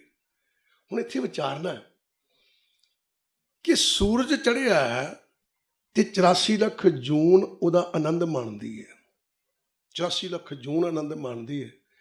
ਤੇ ਇਕੱਲਾ ਗੁਰੂ ਗ੍ਰੰਥ ਸਾਹਿਬ ਦਾ ਪ੍ਰਕਾਸ਼ ਹੋਵੇ ਤੇ ਕਹੀਏ ਇਕੱਲਾ ਮਨੁੱਖ ਹੀ ਆਨੰਦ ਮਾਣਦਾ? ਨਹੀਂ ਗੁਰੂ ਪਿਆਰਿਓ, ਗੁਰਬਾਣੀ ਪਤਾ ਕੀ ਹੈ? ਵਾਹੋ ਵਾਹੋ ਬਾਣੀ ਨਿਰੰਕਾਰ ਹੈ। ਤੇ ਨਿਰੰਕਾਰ ਤੇ ਪ੍ਰਕਾਸ਼ ਨੂੰ ਕਹਿੰਦੇ, ਨਿਰੰਕਾਰ ਤੇ ਪਰਮਾਤਮਾ ਨੂੰ ਕਹਿੰਦੇ ਆ। ਤੇ ਪਰਮਾਤਮਾ ਦਾ ਪ੍ਰਕਾਸ਼ ਜਾਂ ਪਰਮਾਤਮਾ ਦੀ ਦਿੱਖ ਦੇ ਵਿੱਚ ਤਾਂ ਸਾਰੀ ਸ੍ਰਿਸ਼ਟੀ ਹੁੰਦੀ ਹੈ। ਤੇ ਗੁਰੂ ਗ੍ਰੰਥ ਸਾਹਿਬ ਦੀ ਦ੍ਰਿਸ਼ਟੀ ਵਿੱਚ ਇਕੱਲਾ ਮਨੁੱਖ ਕਿੱਦਾਂ ਆ ਗਿਆ? ਸਾਰੀ ਸ੍ਰਿਸ਼ਟੀ ਹੈ ਨਾ। ਸੋ ਸਾਰੀ ਸ੍ਰਿਸ਼ਟੀ ਨੂੰ ਵੇਖ ਕੇ ਕਹਿੰਦੇ ਗੁਰੂ ਗ੍ਰੰਥ ਸਾਹਿਬ ਜੀ ਕੀ ਕਹਿਣ ਲੱਗੇ? ਕਹਿਣ ਲੱਗੇ ਮਸਤਕ ਲਿਖਤ ਲਿਖੇ ਗੁਣ ਗਾਏ। ਕਹਿੰਦੇ ਮਨਾ ਗੱਲ ਸੁਣੋ ਬਈ, 84 ਲੱਖ ਜੂਨ ਦਾ ਗੇੜਾ ਹੀ, ਇਸ ਗੇੜੇ ਵਿੱਚੋਂ ਜਿਹਦੇ ਭਾਗ ਜਾਗਦੇ ਆ ਨਾ, ਕਹਿੰਦਾ ਉਹਨੂੰ ਮਨੁੱਖ ਦਾ ਜਨਮ ਮਿਲਦਾ ਹੀ। ਕਹਿੰਦੇ ਉਹ ਪਰਮਾਤਮਾ ਦੇ ਗੁਣ ਗਾਇਣ ਜੋਗਾ ਹੀ, ਕਰਨ ਜੋਗਾ। ਕਹਿੰਦਾ ਤੇਰੇ ਭਾਗ ਜਾਗ ਕੇ ਤੈਨੂੰ ਮੌਕਾ ਮਿਲ ਗਿਆ। ਹੁਣ ਇੱਥੇ ਮਨੁੱਖਾਂ ਜੋ ਖੋਜ ਨਹੀਂ ਕੀਤੀ, ਮਨੁੱਖ ਦਾ ਜਨਮ ਹੀ ਭਾਗ ਜਾਗਣਾ ਹੈ। ਚਾਹੇ ਉਹ ਫੁੱਟਪਾਥ ਤੇ ਬੈਠਾ ਮੰਗਤਾ ਹੀ ਕਿਉਂ ਨਹੀਂ। ਐਵੇਂ ਨਾ ਭੁਲੇਖੇ 'ਚ ਪੈ ਜਾਓ ਕਿਤੇ। ਮੈਂ ਆਪ ਜੀ ਨੂੰ ਇੱਕ ਗੱਲ ਸੁਣਾਵਾਂ, ਯਾਦ ਆ ਗਈ ਅੱਜ। ਅਸੀਂ ਇੱਕ ਵਾਰੀ ਕਿਤੇ ਦੇਸ਼ ਵਿੱਚ ਗਏ, ਅਸੀਂ ਇੱਕ ਸਮਾਗਮ ਕੀਤਾ ਕਿਤੇ ਗੁਰਦੁਆਰਾ ਸਾਹਿਬ, ਤੇ ਦੂਜੇ ਦਿਨ ਸਾਡਾ ਕਿਤੇ ਹੋਰ ਜਗ੍ਹਾ ਤੇ ਗੁਰਦੁਆਰਾ ਸਾਹਿਬ ਕਿਤੇ ਸਮਾਗਮ ਸੀ। ਉੱਥੋਂ ਸਾਡੇ ਨਾਲ ਪਹਿਲੇ ਦਿਨ ਜਿੱਥੇ ਸਮਾਗਮ ਕੀਤਾ, ਉੱਥੋਂ 5-10 ਸਰੀਰ ਸਾਡੇ ਨਾਲ ਚਲੇ ਗਏ ਵੀ ਸਵੇਰੇ ਉੱਥੇ ਪ੍ਰੋਗਰਾਮ ਹੈ, ਉੱਥੇ ਵੀ ਚੱਲ। ਜਦੋਂ ਉੱਥੇ ਵੀ ਸਮਾਗਮ ਕਰਨ ਗਏ ਨਾ, ਸਮਾਗਮ ਦੀ ਸਮਾਪਤੀ ਹੋਈ ਤੇ ਸਾਡੇ ਨਾਲ ਉਹ ਜਿੱਥੇ ਠਹਿਰੇ ਸੀ ਉੱਥੇ ਪਹੁੰਚ ਗਏ। ਉਹਨਾਂ ਵਿੱਚੋਂ 4-5 ਸਿੰਘਾਂ ਨੇ ਇੱਕ ਬੜੀ ਵਧੀਆ ਗੱਲ ਕਹੀ। ਕਹਿਣ ਲੱਗੇ ਨੇ ਖਾਲਸਾ ਜੀ ਇੱਦਾਂ ਹੈ ਵੀ ਇੱਥੇ ਜਿੰਨੇ ਲੋਕ ਬੈਠੇ ਸਾਰੇ ਲੇਬਰ ਤਬਕਾ ਹੀ ਸੀ, ਇਹ ਸਾਰੇ ਲੇਬਰ ਵਾਲੇ ਹੀ ਨੇ। ਅਸੀਂ ਕਿਹਾ ਖਰੇ ਸੁਭਾਵਕ ਵੈਸੇ ਹੀ ਗੱਲ ਕਰਦੇ ਹੋਣੇ ਵੀ ਲੇਬਰ ਤਬਕਾ ਸਾਰਾ ਇੱਥੇ। ਦੂਜੇ ਦਿਨ ਹੋਇਆ ਤੇ ਉਹ ਖਾਲਸਾ ਜੀ ਆਏ ਨਹੀਂ, ਸਿਰਫ 2 ਜਣੇ ਆਏ। ਅਸੀਂ ਬਈ ਕੱਲ ਰਾਤ 10 ਜਣੇ ਸੀ, ਅੱਜ ਬਈ 2 ਜਣੇ ਆਏ। ਕਹਿਣ ਲੱਗੇ ਨਹੀਂ, ਉਹ ਕਹਿੰਦੇ ਉੱਥੇ ਲੇਬਰ ਤਬਕਾ ਹੀ ਹੈ ਇਕੱਲਾ। ਸਾਡੇ ਮਨਾਂ 'ਚ ਵਿਤਕਰੇ ਨੇ ਕਿ ਅਸੀਂ ਚੰਗੇ ਅਮੀਰ ਘਰਾਂ ਵਿੱਚ ਜੰਮ ਕੇ ਹੀ ਗੁਰਬਾਣੀ ਸਮਝ ਸਕਦੇ, ਲੇਬਰ ਤਬਕਾ ਨਹੀਂ ਸਮਝ ਸਕਦਾ। ਗਰੀਬ ਗੁਰਬਾਣੀ ਵਿੱਚੋਂ ਰੱਬ ਨਹੀਂ ਲੱਭ ਸਕਦਾ। ਸਦਕੇ ਜਾਵਾਂ, ਧੰਨ ਗੁਰੂ ਗ੍ਰੰਥ ਸਾਹਿਬ ਜੀ ਕਹਿੰਦੇ ਜਿਸ ਨੀਚ ਕੋ ਕੋਈ ਨਾ ਜਾਣੇ, ਨਾਮ ਜਪਤ ਚੌਂਕੁੰਟ ਮਾਨੇ। ਅਜੇ ਸਾਡੇ ਬਿਰਤੀਆਂ ਇੱਥੇ ਬੈਠੀਆਂ, ਅਸੀਂ ਗੁਰੂ ਨੂੰ ਮਿਲਣ ਨਹੀਂ ਜਾਂਦੇ। ਅਸੀਂ ਤਾਂ ਅਮੀਰੀਆਂ ਗਰੀਬੀਆਂ ਵੇਖਣ ਜਾਂਦੇ ਹਾਂ ਵੀ ਅਸੀਂ ਸੋਹਣੇ ਕੱਪੜੇ ਪਾਏ, ਅਸੀਂ ਅਮੀਰ ਹਾਂ। ਇਹ ਗਰੀਬ ਲੋਕ ਨੇ, ਇਹਨਾਂ ਵਿੱਚ ਬਹਿ ਕੇ ਗੁਰੂ ਦੀ ਗੱਲ ਕੀ ਸੁਣਨੀ, ਇਹਨਾਂ ਵਿੱਚ ਬਹਿ ਕੇ ਕਥਾ ਕਾਹਦੀ ਸਰਵਣ ਕਰਨੀ ਹੈ। ਅਸੀਂ ਤਾਂ ਆਪਣੇ ਘਰ ਬਹਿ ਕੇ ਪਾਠ ਕਰ ਲਵਾਂਗੇ। ਸਦਕੇ ਜਾਵਾਂ, ਸਾਡੇ ਮਨਾਂ ਵਿੱਚ ਕੀ ਆ, ਆਹ ਗੱਲ ਅਜੇ ਟਿਕੀ ਨਹੀਂ। ਕੀ ਮਸਤਕ ਲਿਖਤ ਲਿਖੇ ਗੁਣ ਗਾਏ। ਤੇ ਧੰਨ ਗੁਰੂ ਗ੍ਰੰਥ ਸਾਹਿਬ ਦੇ ਵਿੱਚ ਲਿਖਿਆ ਵੱਡੇ ਭਾਗ ਇਹ ਸਰੀਰ ਪਾਇਆ। ਲਿਖਿਆ ਗਰੀਬ ਦਾ, ਲਿਖਿਆ ਅਮੀਰ ਦਾ, ਕਹਿੰਦਾ ਵੱਡੇ ਭਾਗ ਇਹ ਸਰੀਰ ਪਾਇਆ। ਗੁਰੂ ਜੀ ਕਹਿੰਦੇ ਜਿੱਦਾਂ ਤੇਰੇ ਭਾਗ ਵੱਡੇ ਹੋਏ, ਤੇਰੇ ਭਾਗ ਜਾਗੇ ਨਾ ਮਨਾ, ਉਹ ਤੈਨੂੰ ਆਹ ਸਰੀਰ ਪ੍ਰਾਪਤ ਹੋ ਗਿਆ। ਕਿਹੜਾ? ਮਨੁੱਖ ਦਾ। ਸੋ ਕੀ ਕਹਿਣ ਲੱਗੇ? ਮਸਤਕ ਲਿਖਤ ਲਿਖੇ ਗੁਣ ਗਾਏ, ਮਿਲ ਸੰਗਤ ਪਾਰ ਪਰਹੋ। ਕਹਿੰਦੇ ਮਨਾ, ਉਹ ਤੇਰੇ ਭਾਗ ਜਾਗੇ, ਤੈਨੂੰ ਇਹ ਸਰੀਰ ਮਿਲ ਗਿਆ ਹੈ, ਤੇ ਗੁਣ ਗਾਇਨ ਕਰ। ਤੇ ਕੀ ਕਰ? ਗੁਣ ਗਾਇਨ ਕਰਦਾ ਕਰਦਾ ਮਿਲ ਸੰਗਤ ਪਾਰ ਪਰੋ। ਕਹਿੰਦਾ ਗੁਰੂ ਦੀ ਸੰਗਤ ਨਾਲ ਨਾਤਾ ਜੋੜ, ਗੁਰੂ ਦੀ ਸੰਗਤ ਨਾਲ ਨਾਤਾ ਜੋੜ। ਕਹਿੰਦਾ ਭਾਵ ਜਿਹੜੇ ਭਵ ਸਾਗਰ ਚੋਂ ਪਾਰ ਲੰਘ ਗਏ ਨੇ, ਉਹਨਾਂ ਨਾਲ ਬਿਰਤੀ ਜੋੜ। ਪਾਰ ਪਰਹੋ, ਕਹਿੰਦਾ ਇਸ ਭਵ ਸਾਗਰ ਚੋਂ ਪਾਰ ਲੰਘ ਜਾ। ਜੇ ਨਾਤਾ ਨਹੀਂ ਜੋੜੇਗਾ ਨਾ ਤੇ ਪਾਰ ਨਹੀਂ ਲੰਘ ਸਕਦਾ। ਫਿਰ ਗੁਰੂ ਸਾਹਿਬਾਨ ਕੀ ਕਹਿਣ ਲੱਗੇ? कहने लगे काया नगर में राम रस उत्तम, काया नगर में राम रस उत्तम, क्यों पाइए उपदेश जन कर हो। श्रवण करो बड़े राम नाल। की कहने लगे? कहते काया नगर में राम रस उत्तम। काया नगर में, काया शरीर, किहड़ा शरीर? किहड़ा शरीर? शरीर भी 2 ने, शरीर भी ਦੋ ਨੇ ਕਿਹੜੇ ਸਰੀਰ ਦੇ ਅੰਦਰ ਰਾਮ ਰਸ ਪਿਆ ਬਈ? ਸਰੀਰ ਦੋ ਨੇ ਕਿਹੜੇ? ਇੱਕ ਸੂਖਸ਼ਮ ਆ, ਇੱਕ ਅਸਥੂਲ ਆ। ਸੂਖਸ਼ਮ ਕਿਹਨੂੰ ਕਹਿੰਦੇ ਨੇ? ਮਨ ਨੂੰ। ਅਸਥੂਲ ਕਿਹਨੂੰ ਕਹਿੰਦੇ ਨੇ? ਤਨ ਨੂੰ। ਗੁਰੂ ਜੀ ਕਹਿਣ ਲੱਗੇ ਕਾਇਆ ਨਗਰ ਮੇ ਰਾਮ ਰਸ ਉੱਤਮ। ਦੱਸਣ ਲੱਗੇ ਕਹਿੰਦੇ ਜਿਹੜਾ ਮਨ ਰੂਪੀ ਸਰੀਰ ਆ ਨਾ, ਕਹਿੰਦਾ ਉਹਦੇ ਅੰਦਰ ਉਸ ਅਕਾਲ ਪੁਰਖ ਪਰਮਾਤਮਾ ਨੇ ਕੀ ਰੱਖਿਆ? ਰਾਮ ਰਸ। ਰਾਮ ਰਸ ਅੱਗੇ ਉੱਤਮ ਆ ਗਿਆ। ਕਹਿੰਦੇ ਉਸ ਪਰਮਾਤਮਾ ਦਾ ਰਸ ਇਹਦੇ ਅੰਦਰ ਹੈ, ਅਨਹਦ ਸ਼ਬਦ ਇਹਦੇ ਅੰਦਰ ਹੈ। ਕਿਹੜਾ? ਉੱਤਮ। ਕਹਿੰਦਾ ਸੰਸਾਰ ਤੇ ਰਸ ਬੜੇ ਨੇ, ਪਰ ਜਿਹੜਾ ਪਰਮਾਤਮਾ ਦੇ ਸ਼ਬਦ ਦਾ ਰਸ ਹੈ ਨਾ, ਸਭ ਤੋਂ ਉੱਤਮ ਹੈ, ਸਭ ਤੋਂ ਉੱਤਮ ਰਸ ਹੈ। ਠੀਕ ਹੈ, ਵਿਚਾਰ ਕਰਨਾ। ਅਸੀਂ ਲੋਕ ਕੀ ਸੋਚਦੇ ਹਾਂ? ਅਸੀਂ ਸੰਸਾਰ ਦੀ ਕੋਈ ਚੀਜ਼ ਖਾਂਦੇ ਹਾਂ, ਕੀ ਕਹਿੰਦੇ ਆਹ ਮਿੱਠੀ ਹੈ, ਬੜੀ ਸਵਾਦ ਹੈ ਯਾਰ, ਇਹਦਾ ਸਵਾਦ ਖਾਧੀ। ਕਿਸੇ ਨੂੰ ਜਾ ਕੇ ਦੱਸ ਬੈਠੇ ਵੀ ਕੱਲ ਭਾਈ ਸਾਹਿਬ ਮੈਂ ਫਲਾਣੇ ਦੇ ਘਰ ਗਿਆ, ਉਹਨਾਂ ਨੇ ਖੀਰ ਬਣਾਈ ਸੀ, ਕਿਤੇ ਬੜੀ ਸਵਾਦ, ਬਦਾਮ ਦੀਆਂ ਗਿਰੀਆਂ ਪਾਈਆਂ, ਕਿਤੇ ਉਹਨਾਂ ਨੇ ਖੋਇਆ ਪਾਇਆ, ਕਿਤੇ ਬੜੀ ਸਵਾਦ ਬਣਾਈ। ਹੁਣ ਜਿਨ੍ਹਾਂ ਦਾ ਆਪਾਂ ਘਰ ਗਏ ਸਾਂ, ਉਹਨਾਂ ਕੋਲ ਸਿਫਤ ਸਹਿਣ ਨਹੀਂ ਹੋਈ ਵੀ ਕਹਿੰਦਾ ਉਹਨਾਂ ਨੇ ਬੜੀ ਸਵਾਦ ਬਣਾਈ, ਅਸੀਂ ਘੱਟ ਬਣਾਉਂਦੇ। ਅੱਜ ਕੋਈ ਨਹੀਂ, ਉਹ ਕਹਿੰਦਾ ਭਲੀ ਲੋਕੇ ਤੂੰ ਵੀ ਖੀਰ ਬਣਾ, ਜਿਹੜਾ ਭਾਈ ਸਾਹਿਬ ਨੂੰ ਖਵਾ, ਜਿਹੜਾ ਪਤਾ ਲੱਗ ਜਾਏ। ਉਹਨੇ ਵੀ ਖੀਰ ਬਣਾਈ। ਖੀਰ ਖਾ ਕੇ ਉਹ ਪੁੱਛਦੀ ਹੈ ਭਾਜੀ ਅਜੇ ਤੁਸੀਂ 2 ਚਮਚੇ ਖਾਧੇ, ਕਿਵੇਂ ਲੱਗਾ? ਕਹਿੰਦਾ ਭੈਣ ਜੀ ਸੱਚ ਦੱਸਾਂ ਕੱਲ੍ਹ ਵਾਲੀ ਭੁੱਲ ਗਈ ਜੇ। ਤੁਸੀਂ ਤਾਂ ਕਮਾਲ ਹੀ ਕਰ ਛੱਡੀ ਫੜ ਕੇ। ਇਹਦਾ ਮਤਲਬ ਵੀ ਉਹਨੇ ਵੀ ਮਿਹਨਤ ਕੀਤੀ ਸੀ, ਇਹਨੇ ਵੀ ਮਿਹਨਤ ਕੀਤੀ ਹੈ, ਪਰ ਇਹਦੀ ਮਿਹਨਤ ਇਹਦੇ ਨੂੰ ਗਾਹ, ਇਹਨੂੰ ਤਜਰਬਾ ਜ਼ਿਆਦਾ ਹੈ, ਇਹ ਉਹ ਤੋਂ ਵੀ ਗਾਹ ਆ। ਤੇ ਗੁਰੂ ਸਾਹਿਬਾਨ ਕਹਿੰਦੇ ਪਰਮਾਤਮਾ ਦੇ ਸ਼ਬਦ ਦਾ ਐਸਾ ਰਸ ਹੈ, ਉਸ ਰਸ ਤੋਂ ਗਾਹ ਹੈ ਹੀ ਕੋਈ ਨਹੀਂ ਰਸ, ਹੈ ਨਹੀਂ ਕੋਈ ਹੋਰ। ਕਾਇਆ ਨਗਰ ਮੈਂ ਰਾਮ ਰਸ ਉੱਤਮ। ਕਿਉਂ ਪਾਈਏ? ਕਿਉਂ ਦਾ ਭਾਵ ਕਿਵੇਂ? ਪਾਈਏ ਦਾ ਭਾਵ ਪ੍ਰਾਪਤ ਕਰਨਾ। ਉਪਦੇਸ਼ ਜਨ ਕਰੋ। ਕਹਿੰਦੇ ਹੇ ਰੱਬ ਦੇ ਪਿਆਰਿਓ, ਜੇ ਤੁਸੀਂ ਰੱਬ 'ਚ ਮਿਲ ਗਏ ਹੋ, ਜੇ ਤੁਸੀਂ ਇਸ ਰਸ ਦੀ ਪ੍ਰਾਪਤੀ ਕਰ ਲਈ ਆ, ਤੇ ਸਾਨੂੰ ਵੀ ਸਿੱਖਿਆ ਦਿਓ, ਸਾਨੂੰ ਵੀ ਉਪਦੇਸ਼ ਦਿਓ, ਸਾਨੂੰ ਵੀ ਸਮਝਾਓ। ਉਪਦੇਸ਼ ਦਾ ਮਤਲਬ ਕੀ ਹੁੰਦਾ? ਸਮਝਾਉਣਾ। ਸਾਨੂੰ ਵੀ ਸਮਝਾਓ ਕਿ ਅਸੀਂ ਇਸ ਰਸ ਦੀ ਪ੍ਰਾਪਤੀ ਕਿਵੇਂ ਕਰੀਏ, ਅਸੀਂ ਇਸ ਰਸ ਤੱਕ ਪਹੁੰਚਣਾ ਕਿਵੇਂ ਕਰੀਏ। ਤੇ ਫਿਰ ਗੁਰੂ ਸਾਹਿਬਾਨ ਦੱਸਣ ਲੱਗੇ, ਕਹਿਣ ਲੱਗੇ ਸਤਿਗੁਰ ਸੇਵ ਸਫਲ ਹਰ ਦਰਸ਼ਨ। ਸਤਿਗੁਰ ਸੇਵ ਸਫਲ ਹਰ ਦਰਸ਼ਨ, ਮਿਲ ਅੰਮ੍ਰਿਤ ਹਰ ਰਸ ਪੀਓ। ਮਿਲ ਅੰਮ੍ਰਿਤ ਹਰ ਰਸ ਪੀਵੋ। ਕੀ ਕਹਿਣ ਲੱਗੇ? ਦੇਖੋ ਧਿਆਨ ਲਗਾ। ਸਤਿਗੁਰ ਸੇਵ ਸਫਲ ਹਰ ਦਰਸ਼ਨ। ਕਹਿੰਦੇ ਇੱਦਾਂ ਕਰ ਵੀ ਸਤਿਗੁਰੂ ਦੇ ਮਾਰਗ ਤੇ ਚੱਲ। ਸੇਵ ਦਾ ਭਾਵ ਕੀ ਹੁੰਦਾ? ਸੇਵਾ ਕਰਨੀ। ਹੁਣ ਸਤਿਗੁਰੂ ਦੀ ਸੇਵਾ ਕੀ ਹੈ? ਸਤਿਗੁਰੂ ਦੇ ਮਾਰਗ ਤੇ ਚੱਲਣਾ। ਕਹਿੰਦੇ ਸਤਿਗੁਰ ਸੇਵ ਸਫਲ ਹਰ ਦਰਸ਼ਨ। ਕਹਿੰਦੇ ਸਤਿਗੁਰੂ ਦੇ ਅਗਰ ਤੂੰ ਮਾਰਗ ਦੇ ਚੱਲਦਾ, ਸਤਿਗੁਰੂ ਦੇ ਆਖੇ ਲੱਗਦਾ ਹੈ, ਤੇ ਮਾਰਗ ਦੇ ਚੱਲਣ ਦੇ ਨਾਲ ਤੂੰ ਸਫਲ ਹੋ ਜਾਏਗਾ, ਕਾਮਯਾਬ ਹੋ ਜਾਏਗਾ। ਹਰ ਦਰਸ਼ਨ। ਹੁਣ ਦਰਸ਼ਨ ਦਾ ਭਾਵ ਇਹ ਨਹੀਂ ਕਿ ਪਰਮਾਤਮਾ ਨੂੰ ਵੇਖਣਾ, ਪਰਮਾਤਮਾ ਦਿਖਦਾ ਨਹੀਂ ਹੈ। ਇੱਥੇ ਦਰਸ਼ਨ ਤੋਂ ਭਾਵ ਹੈ ਮਹਿਸੂਸ ਕਰਨਾ, ਅਨੁਭਵ ਕਰਨਾ। ਕਹਿਣ ਲੱਗੇ ਫਿਰ ਤੂੰ ਸਫਲ ਹੋ ਜਾਏਗਾ ਪਰਮਾਤਮਾ ਨੂੰ ਅਨੁਭਵ ਕਰਨ ਦੇ ਵਿੱਚ, ਮਹਿਸੂਸ ਕਰਨ ਦੇ ਵਿੱਚ। ਪਰ ਕਦੋਂ? ਮਿਲ ਅੰਮ੍ਰਿਤ ਹਰ ਰਸ ਪੀਵੋ। ਮਿਲ ਅੰਮ੍ਰਿਤ। ਅੰਮ੍ਰਿਤ ਕੀ? ਅੰਮ੍ਰਿਤ ਨਾਮ ਪਰਮੇਸ਼ਰ ਤੇਰਾ, ਜੋ ਸਿਮਰੇ ਸੋ ਜੀਵੇ। ਕਹਿੰਦੇ ਸਭ ਤੋਂ ਪਹਿਲਾਂ ਤੈਨੂੰ ਆਪਣੀ ਸੁਰਤ ਨੂੰ ਸ਼ਬਦ ਨਾਲ ਮਿਲਾਉਣਾ ਪਏਗਾ। ਜੇ ਤੇਰੀ ਸੁਰਤ ਸ਼ਬਦ ਦਾ ਮਿਲਾਪ ਨਹੀਂ ਹੈ, ਕੀ ਲਿਖਿਆ ਦੇਖੋ, ਮਿਲ ਅੰਮ੍ਰਿਤ। ਪਹਿਲਾਂ ਅੰਮ੍ਰਿਤ ਨੂੰ ਮਿਲ, ਕਹਿੰਦਾ ਭਾਵ ਨਾਮ ਨੂੰ ਮਿਲ, ਸ਼ਬਦ ਨੂੰ ਮਿਲ। ਨਾਮ ਸਿਮਰਨ ਸੁਰਤ ਸ਼ਬਦ ਦਾ ਮਿਲਾਪ ਹੋਵੇ ਤੇ ਕੀ ਹਰ ਰਸ ਪੀਓ। ਕਹਿੰਦਾ ਫਿਰ ਤੂੰ ਇਹ ਹਰੀ ਦਾ ਰਸ ਪੀ ਸਕਦਾ ਹੈ। ਕਿਉਂਕਿ ਪਹਿਲਾਂ ਆਪਾਂ ਜਵਾਬ ਮੰਗਿਆ। ਕੀ ਜਵਾਬ ਮੰਗਿਆ? ਵੀ ਸਾਨੂੰ ਦੱਸੋ ਰੱਬ ਦੇ ਪਿਆਰਿਓ ਵੀ ਦਾਤ ਕਿਵੇਂ ਮਿਲ ਸਕਦੀ ਹੈ? ਉਹਨਾਂ ਨੇ ਜਵਾਬ ਦਿੱਤਾ ਹੈ ਕੀ?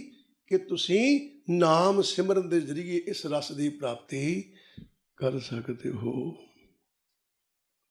ਹੁਣ ਵਿਚਾਰ ਕਰਨ ਲਈ ਗੱਲਾਂ। ਹੁਣ ਗੁਰੂ ਸਾਹਿਬਾਨ ਸਮਝਾਉਣ ਲੱਗੇ ਆਪ ਜੀ ਨੂੰ। ਕੀ ਕਹਿਣ ਲੱਗੇ? ਕਹਿਣ ਲੱਗੇ ਹਰ ਹਰ ਨਾਮ ਅੰਮ੍ਰਿਤ ਹਰ ਮਿੱਠਾ, ਹਰ ਸੰਤੋ ਚਾਖ ਦਿਖੋ। ਹੁਣ ਧਿਆਨ ਦਿਓ ਗੁਰੂ ਸਾਹਿਬਾਨ ਕੀ ਕਹਿਣ ਲੱਗੇ। ਕਹਿਣ ਲੱਗੇ हर हर नाम अमृत हर मीठा हर संतो चाख देखो। कहते परमात्मा का नाम जिहड़ा है ना बहुत मिठा है। हुण मिठा अखर क्यों वरत्या? मिठा अखर क्यों वरत्या? कह लगे देख संसार दियां झूठियां दातां जिहड़ियां ने ना किसी वेले इन्हां तो मन अक जाता है। झूठियां दातां तो मन किसी वेले अक जाता है। जदों वो मन अक जाता है तो बंदे की ओड़ी मिठास है वो खत्म हो जाती है। आप जी विचार करना, आप जी 2-4 दिन लगातार कोई मिठाई या कोई खीर या कोई चीज़ खान लग पियो, आप जी दे अंदर 4-5 दिन बाद आप जी लगना उही खीर भावें 4 दिन इक्को ही खीर पई 4 दिन खा लो, चौथे दिन फिक्की लगन लग पैनी। आप जी दे मूँह चों आ जाना भी भाई साहब की गल हो गई अज तुसीं मिठा घट पाया। वो कहंदा भाई मिठा कित्थों घट पाउणा सी, फ्रिज च रखी जी उही है ओए उही खीर है 4-5 दिन की पई आ, उही है मैं कोली कोली तेन रोज़ दिना ਉਹੀ ਹੈ। ਕਹਿੰਦਾ ਲੱਗਦਾ ਨਹੀਂ ਯਾਰ ਅੱਜ ਉਹ ਸਵਾਦ ਨਹੀਂ ਹੈ। ਇਹਦਾ ਮਤਲਬ ਜ਼ੁਬਾਨ ਦੀ ਤਾਕਤ ਨਹੀਂ ਹੈ ਕਿਸੇ ਵੀ ਮਿਠਾਸ ਨੂੰ ਇੱਕ ਲੈਵਲ 'ਚ ਰੱਖਣ ਦੀ, ਔਰ ਨਾ ਹੀ ਕਿਸੇ ਮਿੱਠਿਆਂ ਦਾ ਤਾਕਤ ਆ ਕਿ 2-4-10 ਦਿਨ ਜ਼ੁਬਾਨ ਤੇ ਬੈਠਾ ਇੱਕੇ ਦੇ ਵਿੱਚ ਰਹਿ ਜਾਵੇ। ਤੇ ਗੁਰੂ ਸਾਹਿਬਾਨ ਕਹਿੰਦੇ ਕੇਵਲ ਤਾਂ ਕੇਵਲ ਤਾਕਤ ਹੈ ਹਰ ਹਰ ਨਾਮ ਅੰਮ੍ਰਿਤ ਰਸ ਮਿੱਠਾ ਹਰ ਸੰਤੋ ਚਾਖ ਦੇਖੋ। ਕਹਿਣ ਲੱਗੇ ਕਿ ਕੰਮ ਕਰੋ। ਅੱਛਾ ਕੀ ਕੰਮ ਕਰੀਏ? ਕਹਿੰਦੇ ਆਹ ਕੰਮ ਕਰੋ ਇੱਥੇ। ਕਹਿੰਦੇ ਜਿਹੜਾ ਨਾਮ ਹੈ ਇਹ ਐਸਾ ਮਿੱਠਾ ਹੈ ਇਹਦੇ 'ਚ ਕਦੀ ਵੀ ਮਿਠਾਸ ਘਟਦੀ ਨਹੀਂ ਹੈ, ਇਹਦਾ ਕਦੀ ਵੀ ਤਾਕਤ ਇਹਦਾ ਅੰਦਰ ਦੀ ਸ਼ਕਤੀ ਕੋ ਘਟਦੀ ਨਹੀਂ ਹੈ, ਪਰ ਇਹ ਲੱਭਦਾ ਵੀ ਐਵੇਂ ਨਹੀਂ ਹੈ। ਅੱਛਾ ਕੀ ਕਰੀਏ? ਤੇ ਗੁਰੂ ਸਾਹਿਬ ਨੇ ਕਹਿੰਦੇ ਹਰ ਸੰਤੋ ਚਾਖ ਦੇਖੋ। ਹਰ ਸੰਤ ਹੋ, ਹੁਣ ਇੱਥੇ ਸੰਤ ਅੱਖਰ ਨਹੀਂ ਵਰਤਿਆ, ਹਰ ਸੰਤ ਹੋ ਲਿਖਿਆ। ਹੁਣ ਸੰਤ ਹੋ ਕਿਉਂ ਲਿਖਿਆ? ਇੱਥੇ ਗੁਰੂ ਜੀ ਕੇ ਆ ਕਹਿਣ ਲੱਗੇ ਵੀ ਸੰਤੋ ਦਾ ਮਤਲਬ ਹੁੰਦਾ ਭਾਵ ਕਿ ਸੰਤਾਂ ਦੇ ਮਾਰਗ ਤੇ ਚੱਲ, ਉਹਨਾਂ ਦੇ ਪਾਏ ਪੂਰਨਿਆਂ ਤੇ ਚੱਲ, ਗੁਰੂ ਦੇ ਪਾਏ ਪੂਰਨਿਆਂ ਤੇ ਚੱਲ। ਪਾਏ ਪੂਰਨਿਆਂ ਤੇ ਚੱਲ ਕੇ ਦੇਖੋ, ਪਾਏ ਪੂਰਨਿਆਂ ਤੇ ਚੱਲ ਕੇ ਚਾਖ ਦੇਖੋ। ਕਹਿੰਦਾ ਫਿਰ ਚੱਖ। ਹੁਣ ਚੱਖ ਦਾ ਮਤਲਬ ਕੀ ਹੁੰਦਾ? ਕੋਈ ਬੰਦਾ ਖੀਰ ਖਾਣ ਡਿਆ ਕਹੀ ਜਾਂਦਾ ਮਿੱਠੀ ਬੜੀ ਮਿੱਠੀ ਬੜੀ, ਬਦਾਮ ਦੀਆਂ ਗਿਰੀਆਂ ਪਾਈਆਂ, ਕਿਸਮਿਸ ਪਾਈ। ਉਹ ਨਾਲ ਦਾ ਕਹਿੰਦਾ ਰਹਿਣ ਦੇ ਯਾਰ, ਐਵੇਂ ਮੇਰੇ ਮੂੰਹ 'ਚ ਪਾਣੀ ਲਈ ਜਾਂਦਾ, ਮਿੱਠਾ ਬੜਾ ਗਿਰੀਆਂ ਪਾਈਆਂ। ਗਰੀਬ ਲੋਕ ਨੇ ਨਾ ਗਿਰੀਆਂ ਕਿੱਥੋਂ ਪਾਲਣੀਆਂ? ਇਹਨਾਂ ਨੇ ਕਿਸਮਿਸ ਕਿੱਥੋਂ ਪਾਲਣੀ? ਪਤਾ ਨਹੀਂ ਹੋਣਾ ਕਿਸਮਿਸ ਕੀ ਹੁੰਦੀ, ਐਵੇਂ ਤੂੰ ਲਾਲਚ ਦੇਈ ਜਾਂਦਾ ਮੈਨੂੰ। ਉਹ ਕਹਿੰਦਾ ਖਾ ਕੇ ਵੇਖ ਲਓ। ਇਹੀ ਕਹੂਗਾ ਖਾ ਕੇ ਵੇਖ ਲਾ। ਹੁਣ ਇਹਦੀ ਜ਼ੁਬਾਨ 'ਤੇ ਆਈ ਜਦੋਂ ਮੂੰਹ ਦੇ ਵਿੱਚ ਬਦਾਮ ਦੀ ਗਿਰੀ ਆਈ, ਕਿਸਮਿਸ ਆਈ, ਕਹਿੰਦਾ ਯਾਰ ਸੱਚ ਹੈ। ਤੇ ਗੁਰੂ ਸਾਹਿਬਾਨ ਕਹਿੰਦੇ ਭਾਈ ਜਿਹਦੀ ਜ਼ੁਬਾਨ 'ਤੇ ਜਿਹੜੀ ਚੀਜ਼ ਆਉਂਦੀ ਉਹਦਾ ਸਵਾਦ ਉਹਨੂੰ ਹੀ ਪਤਾ ਲੱਗਦਾ, ਦੂਜੇ ਨੂੰ ਨਹੀਂ ਪਤਾ ਲੱਗਦਾ। ਤੇ ਗੁਰੂ ਸਾਹਿਬਾਨ ਕਹਿਣ ਲੱਗੇ ਧੰਨ ਗੁਰੂ ਰਾਮਦਾਸ ਮਹਾਰਾਜ ਜੀ ਕਹਿੰਦੇ ਵੀ ਸੰਤਾਂ ਦੇ ਮਾਰਗ ਤੇ ਗੁਰੂ ਦੇ ਮਾਰਗ ਤੇ ਚੱਲ ਕੇ ਤੇ ਕੀ ਕਰ, ਇਹ ਜਿਹੜਾ ਸ਼ਬਦ ਆ ਜਿਹਦੇ 'ਚ ਮੈਂ ਮਿਠਾਸ ਦੀ ਗੱਲ ਕਰਦਾ ਫਿਰਦਾ, ਕਹਿੰਦੇ ਚੱਖ ਕੇ ਵੇਖ ਲੈ। ਜਿੰਨਾ ਚਿਰ ਚੱਖੇਗਾ ਨਹੀਂ ਉਹਨਾਂ ਚਿਰ ਤੈਨੂੰ ਮੈਂ ਇਹਦੇ ਬਾਰੇ ਸਮਝਾ ਨਹੀਂ ਸਕਦਾ। ਉਹਦਾ ਗੂੰਗੇ ਦੀ ਮਠਿਆਈ ਹੈ, ਇਹ ਗੂੰਗੇ ਦੀ ਮਠਿਆਈ ਹੈ। ਜਿਹਨੇ ਖਾਧੀ ਆ ਸਵਾਦ ਉਹਨੂੰ ਬੈਠਾ। ਕਹੋ ਕਬੀਰ ਗੂੰਗੇ ਗੁੜ ਖਾਇਆ, ਪੁੱਛੇ ਤਾਂ ਕਿਆ ਕਹੀਏ। ਕਹਿੰਦੇ ਗੂੰਗੇ ਨੇ ਗੁੜ ਖਾ ਲਿਆ। ਜਦੋਂ ਗੂੰਗੇ ਨੇ ਗੁੜ ਖਾ ਲਿਆ ਉਹਨੂੰ ਕਿਸੇ ਨੇ ਪੁੱਛਿਆ ਕਿਵੇਂ ਦਾ ਹੀ, ਤੂੰ ਰੌਲਾ ਪਾਉਣ ਲੱਗ ਪਿਆ ਤੂੰ ਹੀ ਖਾ ਲਾ। ਕਹਿੰਦਾ ਪਰ ਦੱਸਿਆ ਉਹਨੇ ਕਦੀ ਇਹ ਮਿੱਠਾ ਹੈ ਖਾਰਾ ਹੈ ਕਿੱਦਾਂ ਦਾ ਹੈ? ਨਹੀਂ ਦੱਸਣ ਯੋਗ। ਕਹਿੰਦਾ ਉੱਦਾਂ ਦੀ ਬਿਰਤੀ ਹੈ, ਇਹ ਦੱਸਣ ਯੋਗ ਕੋਈ ਨਹੀਂ ਹੈਗਾ। ਕਹਿੰਦਾ ਚੱਖ ਕੇ ਦੇਖ ਲਓ ਆਪੇ ਹੀ। ਕਦੋਂ? ਗੁਰੂ ਦੇ ਮਾਰਗ ਤੇ ਚੱਲ ਗਿਆ। ਫਿਰ ਗੁਰੂ ਸਾਹਿਬਾਨ ਕੀ ਕਹਿਣ ਲੱਗੇ? ਕਹਿੰਦੇ ਗੁਰਮਤਿ ਹਰ ਰਸ ਮਿੱਠਾ ਲਾਗਾ, ਤਿੰਨ ਬਿਸਰੇ ਸਭ ਬਿਖ ਰਸ ਹੋ। ਦੇਖੋ ਗੁਰਮਤਿ ਹਰ ਰਸ ਮਿੱਠਾ ਲਾਗਾ, ਤਿੰਨ ਬਿਸਰੇ ਸਭ ਬਿਖ ਰਸ ਹੋ। ਗੁਰੂ ਜੀ ਸਮਝਾਉਣ ਲੱਗੇ, ਕਹਿਣ ਲੱਗੇ ਭਾਈ ਇੱਕ ਚੀਜ਼ ਵਿਚਾਰ ਕੇ ਦੇਖ, ਗੁਰਮਤਿ ਹਰ ਰਸ ਮਿੱਠਾ ਲੱਗਾ। ਕਹਿੰਦਾ ਜਿਨ੍ਹਾਂ ਨੇ ਗੁਰੂ ਦੀ ਮੱਤ ਹਾਸਲ ਕੀਤੀ ਹੈ, ਜਿਨ੍ਹਾਂ ਦੇ ਗੁਰਮਤਿ ਕੋਲ ਹੈਗੀ ਹੈ, ਜਿਨ੍ਹਾਂ ਦੇ ਅੰਦਰ ਉਪਦੇਸ਼ ਟਿਕਿਆ, ਜਿਨ੍ਹਾਂ ਅੰਦਰ ਗੁਰਬਾਣੀ ਟਿਕੀ ਹੈ, ਇਹ ਨਹੀਂ ਪੜ੍ਹਨ ਗੁਰਬਾਣੀ ਡਏ ਤੇ ਮੰਗਣ ਝੂਠੀਆਂ ਦਾਤਾਂ ਦੇ ਸੰਸਾਰ ਨਾਲ ਜੁੜੇ, ਕਹਿੰਦਾ ਉਹ ਇਸ ਸਵਾਦ ਤੱਕ ਨਹੀਂ ਪਹੁੰਚ ਸਕਦੇ। ਉਹ ਤੇ ਇੱਥੇ ਬੈਠੇ ਦਾਤ ਪਿਆਰੀ ਵਿਚਰਿਆ ਦਤਾਰਾ। ਤੇ ਗੁਰੂ ਜੀ ਦੱਸਣ ਲੱਗੇ, ਕਹਿਣ ਲੱਗੇ ਇਦਾਂ ਕਰ ਬਈ, ਗੁਰਮਤਿ ਹਰ ਰਸ ਮਿੱਠਾ ਲਾਗਾ। ਜਿਨ੍ਹਾਂ ਨੂੰ ਇਹ ਮਿੱਠਾ ਲੱਗ ਗਿਆ, ਜਿਨ੍ਹਾਂ ਨੂੰ ਇਹ ਚੀਜ਼ ਦੀ ਸਮਝ ਲੱਗ ਗਈ, ਤਿੰਨ ਉਹਨਾਂ ਨੇ ਕੀ ਕੀਤਾ, ਬਿਸਰੇ ਸਭ ਬਿਖ ਰਸ ਹੋ। ਕਹਿੰਦਾ ਉਹਨਾਂ ਦੇ ਅੰਦਰੋਂ ਜਿੰਨੇ ਬਾਕੀ ਬਿਖ ਜ਼ਹਿਰ ਪੈਦਾ ਕਰਨ ਵਾਲੇ, ਇਸ ਮਨ ਨੂੰ ਮਾਰਨ ਵਾਲੇ ਜਿਹੜੇ ਅੰਦਰ ਰਸ ਬੈਠੇ ਆ ਨਾ, ਉਹ ਉਹਨਾਂ ਤੋਂ ਦੂਰ ਹੋ ਜਾਂਦੇ ਆ। ਕਿੱਦਾਂ? ਕੋਈ ਬੰਦਾ ਜ਼ਹਿਰ ਖਾਂਦਾ ਤੇ ਮਰ ਜਾਂਦਾ, ਜ਼ਹਿਰ ਖਾਂਦਾ ਤੇ ਮਰ ਜਾਂਦਾ। ਗੁਰੂ ਸਾਹਿਬਾਨ ਕਹਿੰਦੇ ਮਨ 'ਚ ਵਿਕਾਰ ਪੈਦਾ ਹੋ ਜਾਣ ਤੇ ਮਨ ਮਰ ਜਾਂਦਾ। ਕਿੱਦਾਂ? ਪਰਮਾਤਮਾ ਤੋਂ ਬੇਮੁਖ ਹੋ ਜਾਂਦਾ ਹੈ। ਮੌਤ ਕਈ ਪ੍ਰਕਾਰ ਦੀ, ਠੀਕ ਹੈ। ਸੋ ਗੁਰੂ ਸਾਹਿਬਾਨ ਸਮਝਾਉਣ ਲੱਗੇ, ਅਤ ਸੁੰਦਰ ਕੁਲੀਨ ਚਤਰ ਮੁਖ ਗਿਆਨੀ ਤਨਵੰਤ, ਮ੍ਰਿਤਕ ਕਹੀਏ ਨਾਨਕਾ ਜੈ ਪ੍ਰੀਤ ਨਹੀਂ ਭਗਵੰਤ। ਇਹ ਚੀਜ਼ਾਂ ਅੰਦਰ ਪਿਆਰ ਨਹੀਂ ਪੈਦਾ ਹੋਣ ਦਿੰਦੀਆਂ ਤੇ ਬੰਦਾ ਮਰ ਗਿਆ। ਇਹ ਜ਼ਹਿਰ ਹੈ। ਇਸ ਜ਼ਹਿਰ ਨੂੰ ਗੁਰੂ ਸਾਹਿਬਾਨ ਕਹਿਣ ਲੱਗੇ, ਬਿਸਰੇ ਸਭ ਬਿਖ ਰਸ ਹੋ। ਕਹਿੰਦੇ ਉਹਨਾਂ ਤੋਂ ਇਹ ਰਸ ਦੂਰ ਹੋ ਜਾਂਦੇ। ਬਿਸਰੇ ਦਾ ਭਾਵ ਕੀ ਹੈ? ਦੂਰ ਹੋ ਜਾਣਾ। ਕਿਵੇਂ? ਰਿਸ਼ਤੇਦਾਰੀ ਹੈ ਕੋਈ ਆਪਸ 'ਚ, ਬੜੀ ਗੂੜੀ ਰਿਸ਼ਤੇਦਾਰੀ, ਬੜਾ ਪਿਆਰ ਹੁੰਦਾ ਸੀ। ਹੁਣ ਉਹਨਾਂ ਬੋਲ ਚਾਲ ਨਹੀਂ ਹੈਗਾ, ਕੋਈ ਅਣਬਣ ਜੀ ਹੋ ਗਈ ਤੇ ਕੀ ਕਹੀਦਾ, ਯਾਰ ਤੂੰ ਤੇ ਦੂਰ ਹੀ ਹੋਈ ਜਾਣ ਡਿਆ, ਤੂੰ ਤੇ ਵਿਸਾਰ ਹੀ ਦਿੱਤਾ। ਇਹਦਾ ਬਿਸਰੇ ਦਾ ਮਤਲਬ ਕੀ ਹੈ? ਦੂਰ ਹੋਣਾ। ਉਹਨਾਂ ਦੇ ਮਨ ਤੋਂ ਇਹ ਰਸ ਜਿਹੜੇ ਨੇ ਦੂਰ ਹੋਣ ਲੱਗ ਪਏ, ਜਿਹੜੇ ਜ਼ਹਿਰ ਭਰੇ ਨੇ, ਜਿਹੜੇ ਕਿਹਨਾਂ ਦੇ? ਜਿਨ੍ਹਾਂ ਨੇ ਗੁਰਮਤ ਹਾਸਲ ਕਰਕੇ ਇਸ ਮਨ ਦੇ ਵਿੱਚ ਉਸ ਰਸ ਮਿੱਠੇ ਨੂੰ ਚੱਖ ਲਿਆ। ਹੁਣ ਗੁਰੂ ਸਾਹਿਬਾਨ ਕੀ ਕਹਿਣ ਲੱਗੇ? ਗੁਰੂ ਸਾਹਿਬਾਨ ਨੇ ਰਾਮ ਨਾਮ ਰਸ ਰਾਮ ਰਸਾਇਣ ਹਰ ਸੇਵੋ ਸੰਤ ਜਨੋ। ਕੀ ਕਹਿਣ ਲੱਗੇ? ਰਾਮ ਨਾਮ ਰਸ ਰਾਮ ਰਸਾਇਣ। ਕਹਿੰਦੇ ਪਰਮਾਤਮਾ ਦਾ ਨਾਮ ਹੈ ਨਾ, ਰਾਮ ਰਸਾਇਣ। ਰਸਾਇਣ ਪਤਾ ਕਿਹਨੂੰ ਕਹਿੰਦੇ? ਸਭ ਤੋਂ ਸ੍ਰੇਸ਼ਟ ਰਸ, ਜਿਹਦੇ ਅੰਦਰ ਸਾਰੇ ਹੀ ਰਸ ਆ ਜਾਣ। ਇੱਕ ਐਸਾ ਕਰ ਜਿਹਦੇ ਅੰਦਰ ਸਾਰੇ ਰਸ ਆ ਕੇ ਟਿਕ ਜਾਣ। ਉਸ ਜਗ੍ਹਾ ਨੂੰ, ਉਸ ਟਿਕਾਣੇ ਨੂੰ, ਉਸ ਥੈਲੇ ਨੂੰ, ਉਸ ਬਰਤਨ ਨੂੰ ਆਪਾਂ ਰਸਾਇਣ ਕਹਿੰਦੇ ਹਾਂ। ਤੇ ਗੁਰੂ ਸਾਹਿਬ ਸ੍ਰੇਸ਼ਟ ਰਸ, ਗੁਰੂ ਜੀ ਕਹਿਣ ਲੱਗੇ ਧਿਆਨ ਦੇ, ਰਾਮ ਨਾਮ ਰਸ ਰਾਮ ਰਸਾਇਣ। ਕਹਿੰਦੇ ਪਰਮਾਤਮਾ ਦਾ ਨਾਮ ਹੈ ਨਾ, ਕਹਿੰਦਾ ਪਤਾ ਕੀ ਹੈ? ਇੱਕ ਕਹਿੰਦਾ ਐਸਾ ਸ੍ਰੇਸ਼ਟ ਰਸ ਆ, ਐਸਾ ਸ੍ਰੇਸ਼ਟ ਰਸ ਆ, ਹਰ ਸੇਵੋ ਸੰਤ ਜਨੋ। ਹੁਣ ਧਿਆਨ ਦਿਓ, ਇੱਥੇ ਆਪਾਂ ਕੀ ਕਹਿਤਾ? ਕਹਿੰਦਾ ਹੇ ਸੰਤ ਜਨੋ ਤੁਸੀਂ ਵੀ ਸੇਵੋ। ਉਹ ਸੰਤ ਜਨ ਤੇ ਸੰਤ ਤੇ ਪਹੁੰਚ ਗਏ ਨੇ। ਸੰਤ ਤੇ ਕਿਸੇ ਪਹੁੰਚਦਾ ਨਾ ਹੈ, ਇੱਥੇ ਲਿਖਿਆ ਸੰਤ ਜਨੋ। ਧਿਆਨ ਦਿਓ ਕੀ ਕਹਿਣ ਲੱਗੇ? ਕਹਿੰਦੇ ਤੁਸੀਂ ਵੀ ਇੱਕ ਕੰਮ ਕਰੋ, ਗੁਰੂ ਦੇ ਚਰਨਾਂ ਨਾਲ ਜੁੜ ਕੇ ਹਰ ਸੇਵੋ।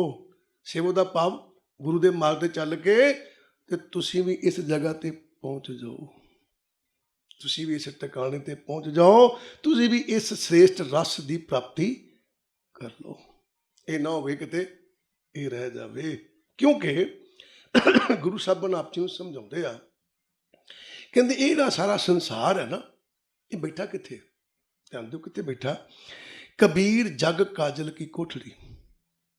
ਕਬੀਰ ਜਗ ਕਾਜਲ ਕੀ ਕੋਠੜੀ, ਅੰਧ ਪਰੇ ਤਿਸ ਮਾਹੇ, ਹਉ ਬਲਹਾਰੀ ਤਿੰਨ ਕੋ ਪੈਸ ਜੋ ਨਿਕਸ ਜਾਏ। ਕਬੀਰ ਜੀ ਕਹਿੰਦੇ ਕਬੀਰ ਜਗ ਕਾਜਲ ਕੀ ਕੋਠੜੀ। ਉਹ ਕਹਿੰਦੇ ਸਾਰਾ ਸੰਸਾਰ ਕਾਲਕ ਦੀ ਕੋਠੀ ਹੈ।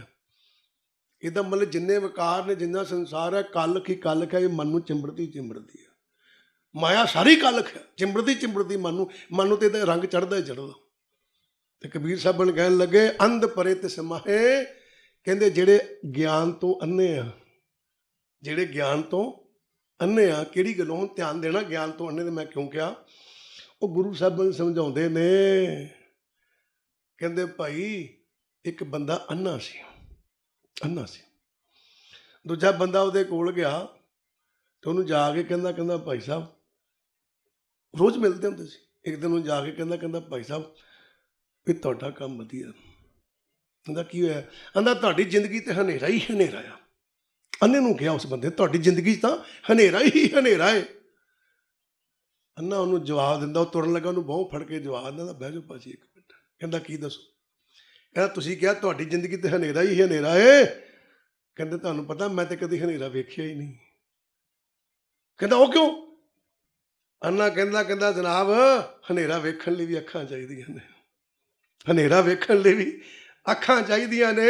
ਉਹ ਗੁਰੂ ਨੂੰ ਪਿਆਰੀ ਸਾਧ ਸੰਗਤ ਜੀਓ, ਆਪਣੇ ਅੰਦਰ ਅਗਿਆਨਤਾ ਦਾ ਹਨੇਰਾ ਹੈ, ਇਹ ਵੇਖਣ ਲਈ ਵੀ ਗੁਰੂ ਦੇ ਸ਼ਬਦ ਦੀਆਂ ਅੱਖਾਂ ਚਾਹੀਦੀਆਂ ਨੇ। ਜੇ ਗੁਰੂ ਦੇ ਗਿਆਨ ਦੀ ਅੱਖ ਨਹੀਂ ਮਿਲੀ ਤੇ ਤੁਹਾਡੀ ਆਪਣੀ ਅੰਦਰ ਅਗਿਆਨਤਾ ਦਾ ਵੀ ਪਤਾ ਨਹੀਂ ਲੱਗਣਾ ਤੁਹਾਨੂੰ ਵੀ ਸਾਡੇ 'ਚ ਅਗਿਆਨਤਾ ਹੈ। ਇਹ ਗੁਰੂ ਦਾ ਸ਼ਬਦ ਹੀ ਹੈ ਜਿਹੜਾ ਸਾਨੂੰ ਦੱਸਦਾ ਕਿ ਤੇਰੇ ਅੰਦਰ ਆਹ ਚੀਜ਼ ਅਗਿਆਨਤਾ ਹੈ। ਕੀ ਦੱਸਿਆ ਉਹਨਾਂ ਨੇ? ਅੰਧ ਪਰੇ ਤੇ ਸਮਾਹੇ।